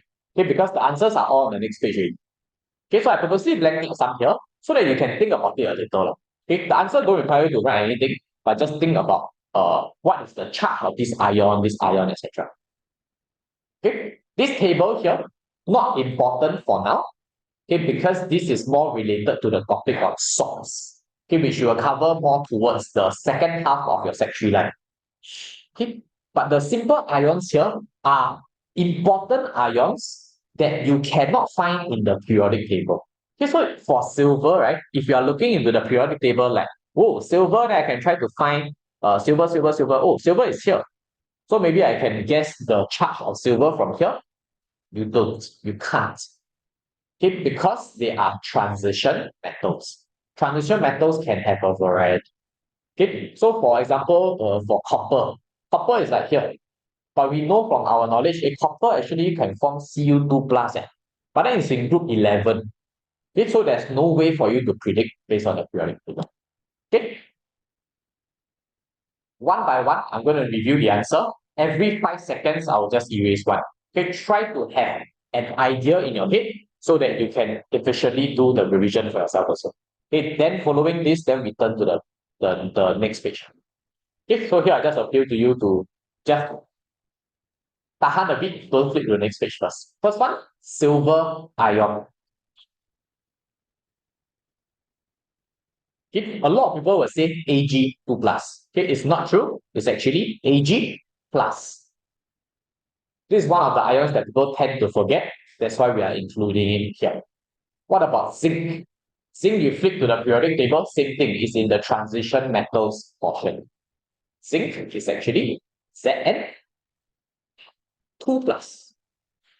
Okay, why are these things so important? If you don't know the charge, right, then I ask you to write down zinc chloride. If you don't know the charge, then you can never tell yourself, how many zinc do I need, how many chloride do I need. Okay, so that's the trouble. Did we bother writing for group 1 and group 2? We didn't. Why? Because group 1 and group 2, you can easily see from the periodic table. Periodic table group 1 means that I have one valence electron. I'm going to form Li plus, Na plus, K plus, Rb plus, whatever. Magnesium, Mg2 plus, calcium, Ca2 plus. The group number is going to determine the charge. Okay, that's why we didn't bother with the group 1 and 2 metals. Next, polyatomic ions. Okay, some you may know, some you may not know as of now. Same thing, I review one by one. Have it in your head. Try to revise a little. This will be really, really helpful. Okay, ammonium, most will not get this. Ammonia, we have gone through NH3. Ammonium, NH4 plus. Hydroxide, you will learn this when you go to alkalis. Hydroxide, OH minus. NO3 minus, just now we went through this. This is nitrate ion. Okay, the ethanoate I highlight in blue here. Okay, when you are studying for this ethanoate, don't pay too much attention to it at the moment. Okay, because this will be discussed a lot at the second half of your, or maybe the second quarter of your Sec 4 life. Okay, so this one not so soon, the ethanoate ion. Okay, but it's good to know for a start. Okay, hydrogen carbonate, also here and there we test, but the huge ones are this nitrate, carbonate, sulfate. This one, if anything they want to test, they will test this. Okay, what is carbonate ion? CO3, 2 minus. Sulfate, SO4, 2 minus. This PO4, 3 minus is phosphate ion. Okay, so the confirmed test one, nitrate, carbonate, sulfate. We'll test on. Okay. Manganate, I shall review this already, MnO4 minus. Okay, you can now turn back. Okay, you can put this in, highlight whatever you need to. Okay, but I think this is a good exercise for you. Okay, if you want to like study for this, you can cover again, then you can try to recite everything again. Okay, make sure you can write down. Okay, diatomic molecules we have covered just now already based on the 7 wonders of the periodic table. Okay, shall not go back to this. Okay, but before we look into the questions, right? Okay, I want you to be familiar with the technique of writing ionic compound formula. Okay, just now very, very quickly we could like, I was saying this crisscross thing for you to write down the formula. How to use crisscross, especially if you are tested for equation writing or maybe even periodic table. Periodic table, I think they might even ask you to write down the equation. Do you learn displacement of halogens? Okay, they will ask you to write down the equation. So you must be able to write down equations. Okay, so for equation writing, for ionic compounds, how do I do this? Okay, simple one, usually we are okay. Like Mg2 plus, Br minus. How do I write down the chemical formula? Crisscross means what? If I'm a bit worried to use crisscross sometimes because some people will believe I crisscross means the charge will change. The charge never changes. It is because of the charge. When I crisscross this way, my 2 goes to my Br. Br must have 2 of it. Mg, I only have 1 of it. Therefore, the chemical formula, MgBr2. Understand the whole idea behind the crisscross. Why does the crisscross work? How come when I write down this, I don't need to write plus or minus anymore? Because there's no more charge. What does MgBr2 mean? I have 2 times of Br minus, I have 1 times of Mg2 plus. In total, what's my charge now? Minus 2 plus 2, my total charge is 0. Whenever I write down a compound, I am trying to make the charge 0 for ionic compound. Okay, so that's why the crisscross method works. The difficult one is polyatomic ions. What happens with this harder one? Al3 plus CO3 2 minus. Give this a shot on your own. If you are able to do this with super confidence, then I'm confident that you can write down everything. Okay, this one not given in the questions. Okay, but this one Al3 plus CO3 2 minus. If you can do this, next page shouldn't have big issues anymore. Okay, 15 seconds to try to write this down before we go on to the next page. How do I do the crisscross method?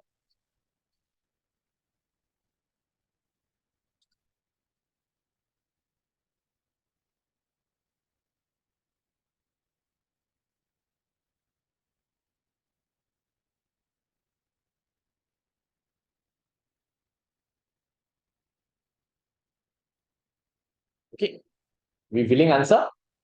After I crisscross, the 3 and the 2 are what I'm going to cross. Al receives the 2. The tricky part is this. Some of you will believe, hey, this 3 how? Is it this 3 need to like change here, change there? No. So this CO3 is an entire thing altogether. Therefore, the CO3 will receive the 3.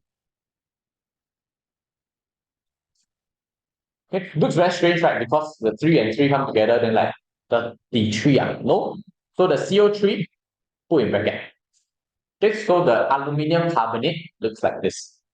Okay, if you can comprehend this, you will be able to write ionic compounds pretty successfully. Okay, then the next page will be about addressing the covalent compounds. Then we will jump on to equation writing. I need to give you one quick hack to balance equations. Okay, because people hate balancing equations. Question 1, I blanked out the answer.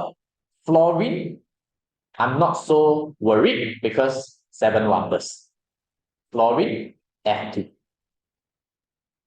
Okay, when you receive something strange like phosphorus pentachloride, wow, this is where you like scratch your head. Okay, so this pent, I highlighted this because this should tell you 5. Pentagon has 5 sides. So when you see pent, it means 5. What is phosphorus pentachloride? It has 5 chlorine atoms. Therefore, PCl. Okay, so pent stands for 5.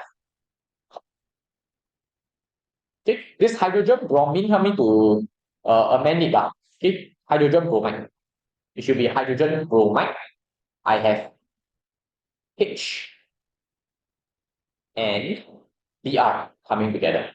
Okay, so this is from covalent compound, HBr. Okay, methane is something that we need to start getting familiar with so that when you go to second half of Sec 3, even Sec 4, you start to get very good at this. Methane, CH4. Okay, be able to convince yourself why this is true. Why 4 hydrogen around it? If they ask you to draw dot and cross, can you draw? Carbon in the middle, H, 4H around carbon. Why this is true? Look into periodic table. Oh, carbon is actually found in group 14. I need 4 more electrons. I form 4 bonds around it. Okay, this one you ask your Sec 4 seniors, they are probably like learning this thing called organic chemistry now.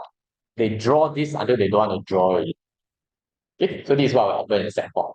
It will be very fun.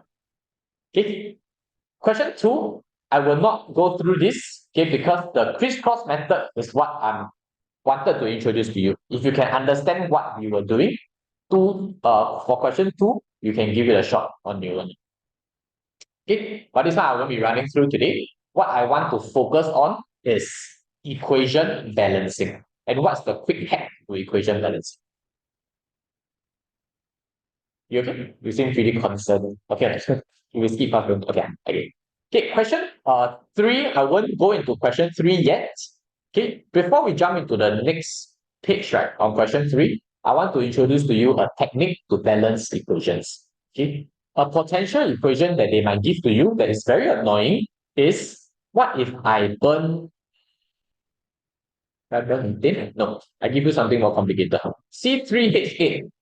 I burn in oxygen, I form carbon dioxide, and I form water. If I have this equation given to you, right, how will you balance this? It's super annoying because sometimes you balance, then halfway, this one not correct, that one not correct, then end up everything not correct. Okay.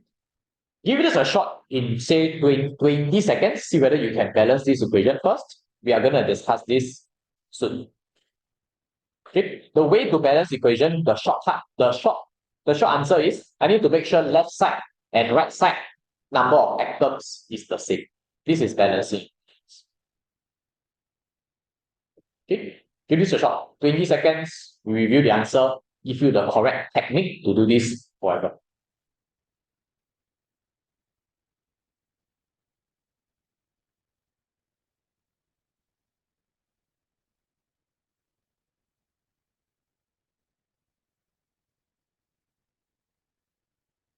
Okay, balancing of equations wise, what you shouldn't do is the following. Randomly jump into it, try to balance it out. O2, I don't know, 3. Maybe I put 3 here so that I have 6. Then here I try to make it 6 by putting maybe 2 and 2. Then I balance my oxygen already. Then what do I realize? Shucks, my hydrogen not balanced. H8, I only have 4 hydrogen here. Make sense? Confused? Okay, so the trick is don't jump head into it. What you should do is, take a step back. I look at the least common element first. What do I mean by that? Which element appeared the least on both sides? Seems to be carbon appearing the least on both sides. Only appear one time. What can I do? Balance out. 3 carbon here, I balance with 3 CO2. Then I move on to the next least common elements. I go on to hydrogen. Hydrogen, I got 8 here. I only got 2 here. What do I do? Add a 4. 4 H2O. Finally, then I can see, 6 oxygen, 4 oxygen. Altogether, I have 10 oxygen here. How do I balance oxygen? 5. Done.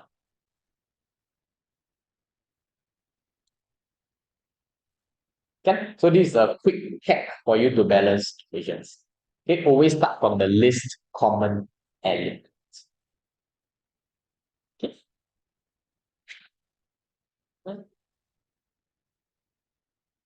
Okay. Get your hands dirty now. Okay, instead of using MCQ, let's try out some equation writing on your own. Okay, if you can skip to question 5, we will go through one. You write one, then we check. Okay, question 5, part A. I need to include state symbols. What are the 4 state symbols? Solid, liquid, gas, aqueous. Okay. Include state symbols in this.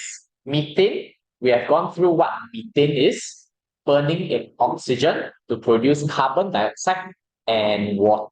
Okay. Try to write down the equation. Try to balance it on your own. We see whether we get the same answer. Okay. Approximately 1 minute for this. 1 minute, 15 seconds maybe. Try this out. Okay. Methane we have discussed at the front. Okay, if you cannot remember, it's CH4. On the left side of the arrow is always your reactant.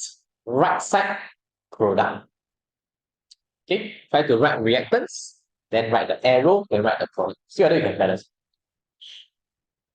Try.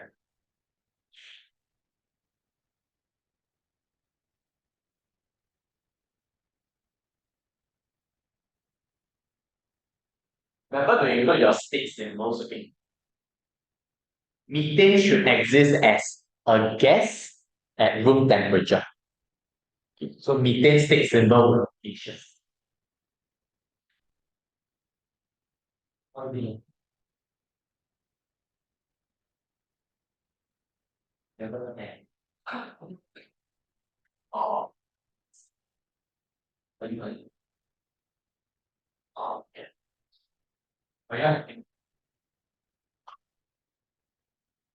Then we want that okay. Yeah. Learn this first.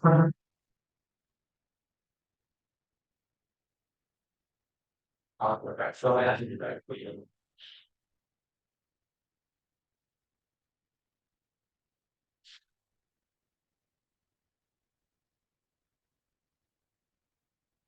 Okay, this one I review first.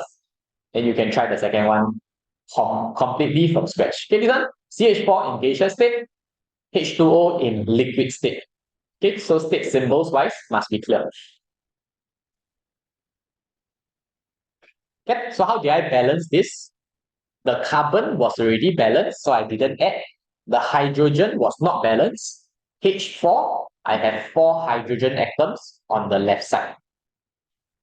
Initially, I only had 2 hydrogen atoms. Therefore, I balance it by adding 2. Now I will have 4 hydrogen. Okay, then I balance the oxygen atoms. Done. Okay, another 1 minute for part B. See whether you can come up with something for this. Okay, but if you need some clue, you can refer to the screen. Okay, because not everybody might be familiar with nitric acid. Nitric acid looks like this. If you know, please go ahead. Okay, but aluminum nitrate, I shall not reveal to you. Okay, see whether you can make use of the crisscross that we just did to come up with aluminum nitrate.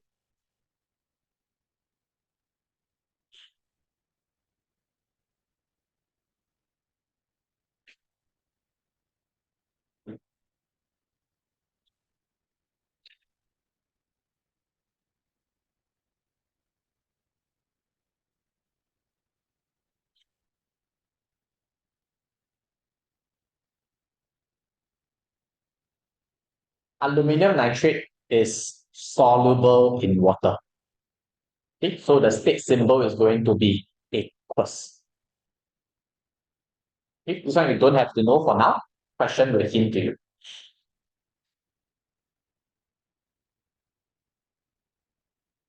Acids as well will always be aqueous. So your nitric acid should also be aqueous.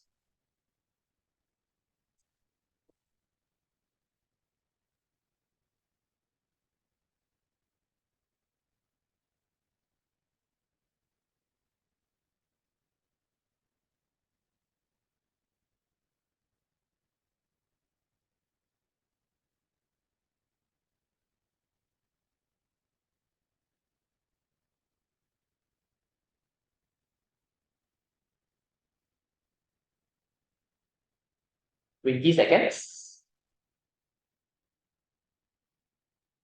Following which you will go on to ionic equation for this one.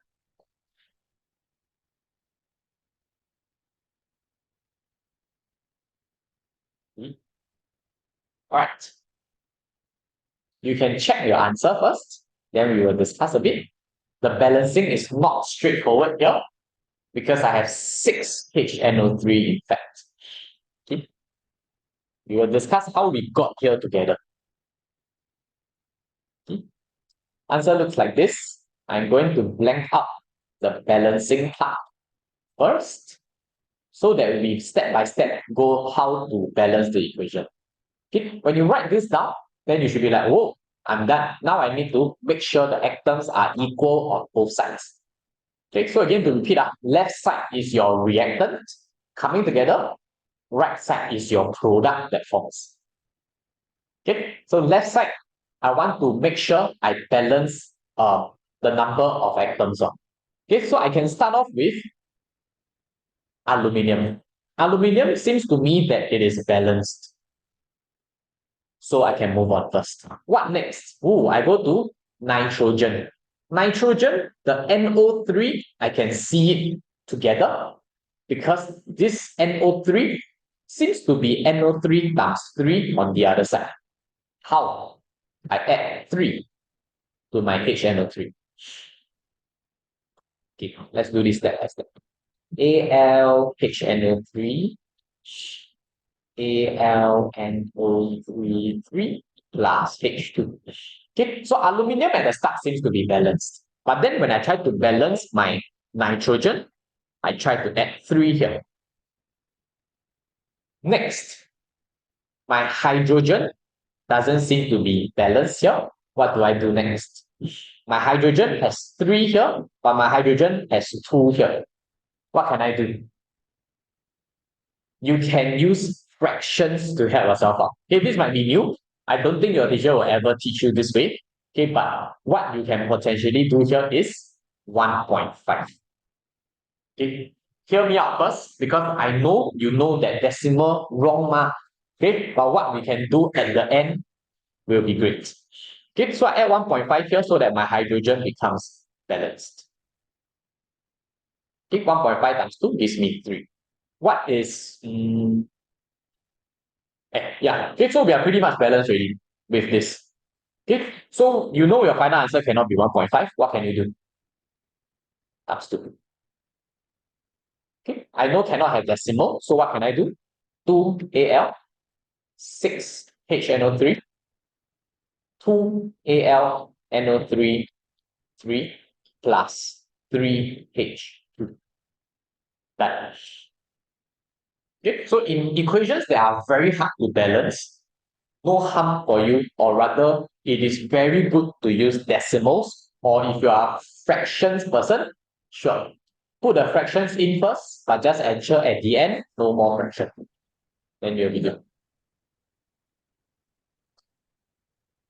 Okay, for part C and D, we'll leave it as you to we'll leave it for you to try, because for this question, I want to make use of this to try to introduce ionic equations for you. Okay, ionic equations are feared by a lot of people, okay, because they don't know what to split and what not to split. Okay, this one. If I make use of this equation here, how do I write ionic equations? The trick to ionic equation, to put it super simply, SLG remain equals split. That's the entire idea to this. Okay, so what do I mean by this? SLG, if they are in the solid, liquid, and gaseous state, I don't do anything to them. Meaning, this 2 aluminium, I will just write 2 aluminium. What about the HNO3? Ooh, aqueous state, what do I do? Split into ions. HNO3 consists of what ions? H plus, NO3 minus. How many of it? 6 of the H plus. How many NO3 minus? 6 NO3 minus. Products. I write in blue color. AlNO3 3. What are they made of? Al3 plus, NO3 minus. How many Al3 plus? 2 Al3 plus. How many NO3 minus? 6 NO3 minus.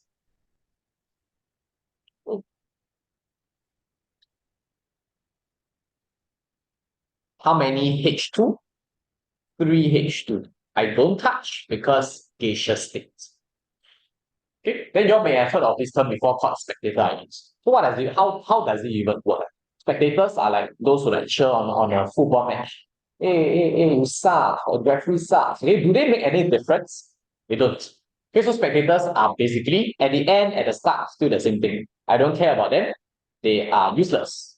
6NO3 minus, 6NO3 minus. They are exactly the same as how they started with. So they don't do anything. This, whatever remains, is my ionic equation. Okay, so this is the way to write ionic equations for those who are tested for ionic equations. You good? Okay, for the last, let me go write one more. Okay, no. Okay, for the last 5 to 7 minutes or so, we are going to recap a little on chem bonding, which I feel will be more relevant for majority of you. Okay, so at this stage, it is more of a self-check, self-test for you to fill in some blanks here. Okay, this will not be inside your worksheet. Okay, this is something separate. Okay, that I am going to show to you. Okay, let's see. Chem bonding. Take this as a final check for yourself before you move on to your WAs next week. Okay, because chem bonding I think highly relevant. Okay, I'm gonna go full screen.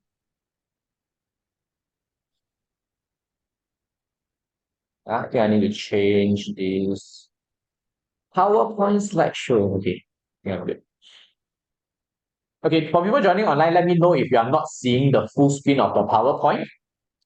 Okay, let me know in the chat box if you are not seeing. Okay, but I will go on. Okay, think about this. Why zinc chloride has high melting points? Okay, this is the final check for yourself, lah. Okay, for your WA2. Okay, so be able to confidently fill in the blanks. Okay, in your head, I shall not arrow one by one. In your head, go on. Okay, when I did this with my class, we were playing this wet heads thing. I don't know whether any of my students are watching this. Okay, but you have this game, put on the helmet, then you pull sticks, then you will potentially get wet. Okay, if you cannot get the correct answer. Okay, so zinc chloride is metal, non-metal. Therefore, giant ionic lattice. Okay, I think most of you have this. What is next? Bond. In your head, you should have, sebuah bukti. Right? So to fill it in, strong, electrostatic, forces of attraction. What's the particles? When there is a specific example, quote the specific example. This is related to what we just talked about in terms of the ions that we need to know. What is zinc ion? Between Zn2 plus and Cl minus ions. Are we done with our answer here? No, because we need to link it back to energy. How much energy needed? Little, a lot, strong, a lot. A lot of energy to overcome. Done. Okay, so this is a quick recap of ionic bonding, high melting points. This is the template to your answer. Okay, C1. Okay. Next, carbon dioxide, low melting point. Why? SMS. Remember? Simple molecular structure. This is the crucial part. What blank force of attraction? Strong? Weak? Super strong? Super weak? I don't know. Okay, what is this? This should be your WIFOA, weak intermolecular forces of attraction. Okay, this is important. Particles is between atoms or between molecules. Molecules. Okay, so between CO2 molecules. How much energy needed? Little energy needed to overcome. Done. Okay, metals. Zinc. Okay, this is the one that people tend to neglect a little. Metallic structure wise, what kind of metallic structure? Simple metallic structure? No, it's not. It is giant metallic structure. Okay, giant metallic lattice structure. What is the bond present in them? Can you just write, oh, got metallic bond inside? Cannot. What is it? Sebuah. Is it between oppositely charged ions? Nope. It's between lattice of cations and C of delocalized electrons. Okay. So people, this is really the final check for yourself. If you need to refer to them for now, sure. Okay, so that you don't be staring blankly. Okay, so energy, how much? A little, a lot. Strong is always a lot, so a lot of energy to overcome. Okay, giant. Diamond, giant molecular structure. What is the bonding that's existing between them?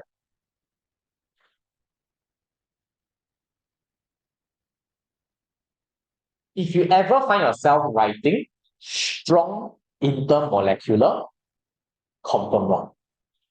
Okay, there's no strong intermolecular. It's either weak intermolecular or strong covalent bonds or strong electrostatic. Diamond giant is strong covalent bonds. Okay. Between what? This one I feel a lot of you won't get it. Between what? Molecules, particles, atoms, ions, electrons, protons. This is between carbon atoms. Okay? It is the C joined to another C carbon atoms. Therefore, a lot of energy needed to overcome. Okay? Last few. Iron can conduct electricity. Why? In terms of structure, again, it is my giant metallic structure. In terms of particles, how do I write this? What do I have in metals that are swinging around freely? The C of delocalized electrons charges that can act as your MCC, mobile charge carriers. Done. Okay, so this is the way of answering electrical conductivity questions. Okay, I think this is the last one, graphite. Why graphite can conduct electricity? Graphite can conduct because structure-wise, giant molecular structure with what kind of layers? This one we never really talk about it much. But what is the shape of each layer? They are in hexagonal layers. Why can graphite conduct electricity? This one you must read yourself. I shall not review the answer so fast this time.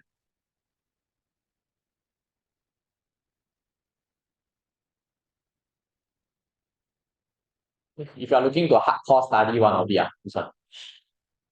Electrical conductivity for graphite. They love to ask this. Each carbon atom bonded to 3 other carbon atoms. Therefore, how many valence electron? 1 valence electron is delocalized per carbon atom. What does this lead to? The C of delocalized electrons can act as mobile charge carriers. Okay, so again, for a final reminder here. Okay, if your answer don't have mobile charge carriers, then you are in trouble for electrical conductivity. Okay. Okay, this will be a summary of the chem bonding, okay, together with the equation writing. Okay, the equation writing, of course, there are many more things that we can try to incorporate, like writing ionic equation, balancing very hardcore chemical ionic equations. Okay, I share back the screen first. Yeah. Okay. So this is pretty much the end. Okay, but if you are looking for the other answers, right? Okay, in our worksheet here. Okay, the answer key, I will be sharing the QR code as well. For people here who are here physically, I will pass you the hard copy. Okay, but for the rest of the questions like C and D, together with the MCQs, go ahead and try, refer to the answers. I think you aim to be able to solve them before you go for your WAs. Okay, I think that would be very, very helpful. All right. Okay, if not, can I'm going to share the answer key QR code. You can scan for this QR code for the answers. Okay, but before that, maybe you help me scan this one first. For everybody, this one. Okay, can you all help me fill in this feedback form on like, just should have this for 3 hours, or other topics should be included. I wanted atomic structure to be part of this. I wanted more concept to be part of this. Okay, anything that you want, you can fill in. By the way, my name is Gerald again. Okay, my name is right there. Okay, for people online as well, please help me to scan this and fill it in. Okay, you can give any feedback that you want to. Okay. For the rest, I'll ask you your answer.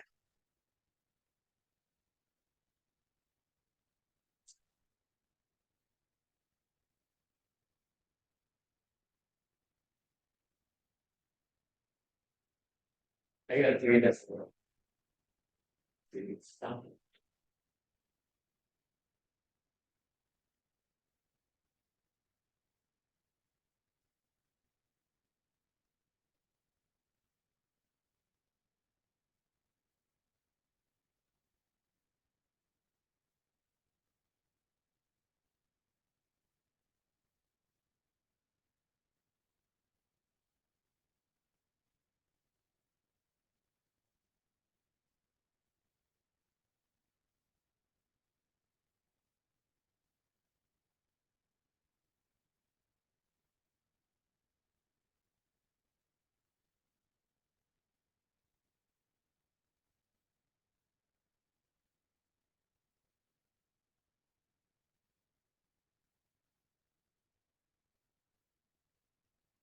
Okay, thanks people for filling this in.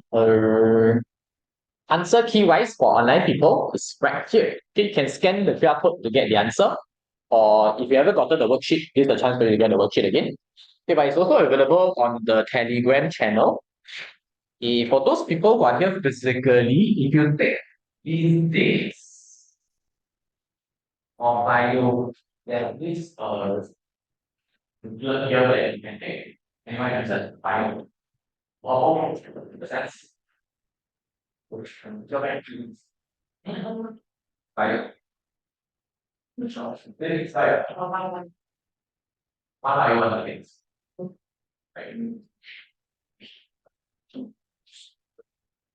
Look, this. I don't know which is. The chemistry one? Yeah, sorry. I wanted to tell chemistry also, but we really went out already. Yes, we went out since last year. Okay. Kat, if not, we are coming to a conclusion here. Okay, I hope this WA2 revision will be helpful for you to go into your exam. Okay, and yeah, chem bonding is really quite a pain. Okay, especially if you don't know what to write in the answer.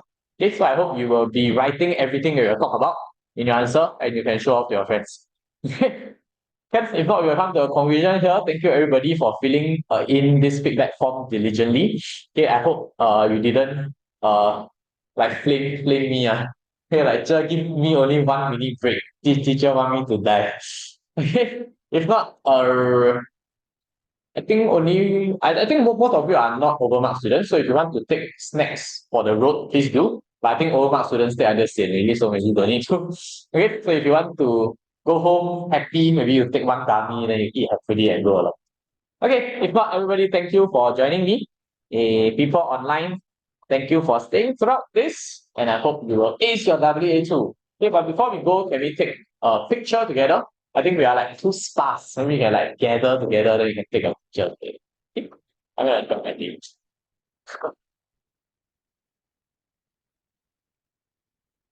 I am going to take from that corner so that I can see this. Okay. People online, are you interested to turn on your camera? I'm going to like put the screen big. Then you can see your face on Overmark Instagram page. Actually, I want to see this.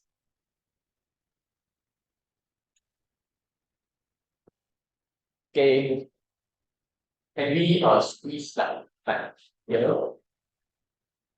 How yeah.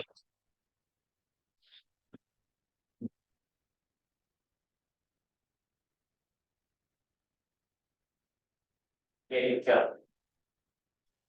Because that is the book. And maybe you can come there. I think I am there. But yes, I think I am. Thank you for the me. Okay, it's your best now. Okay, 1, 2. Oh yeah, no, yeah, check. Yeah, wrong. Okay. One, two, three.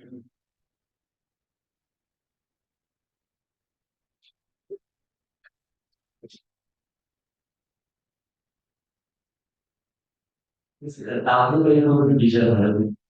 Okay,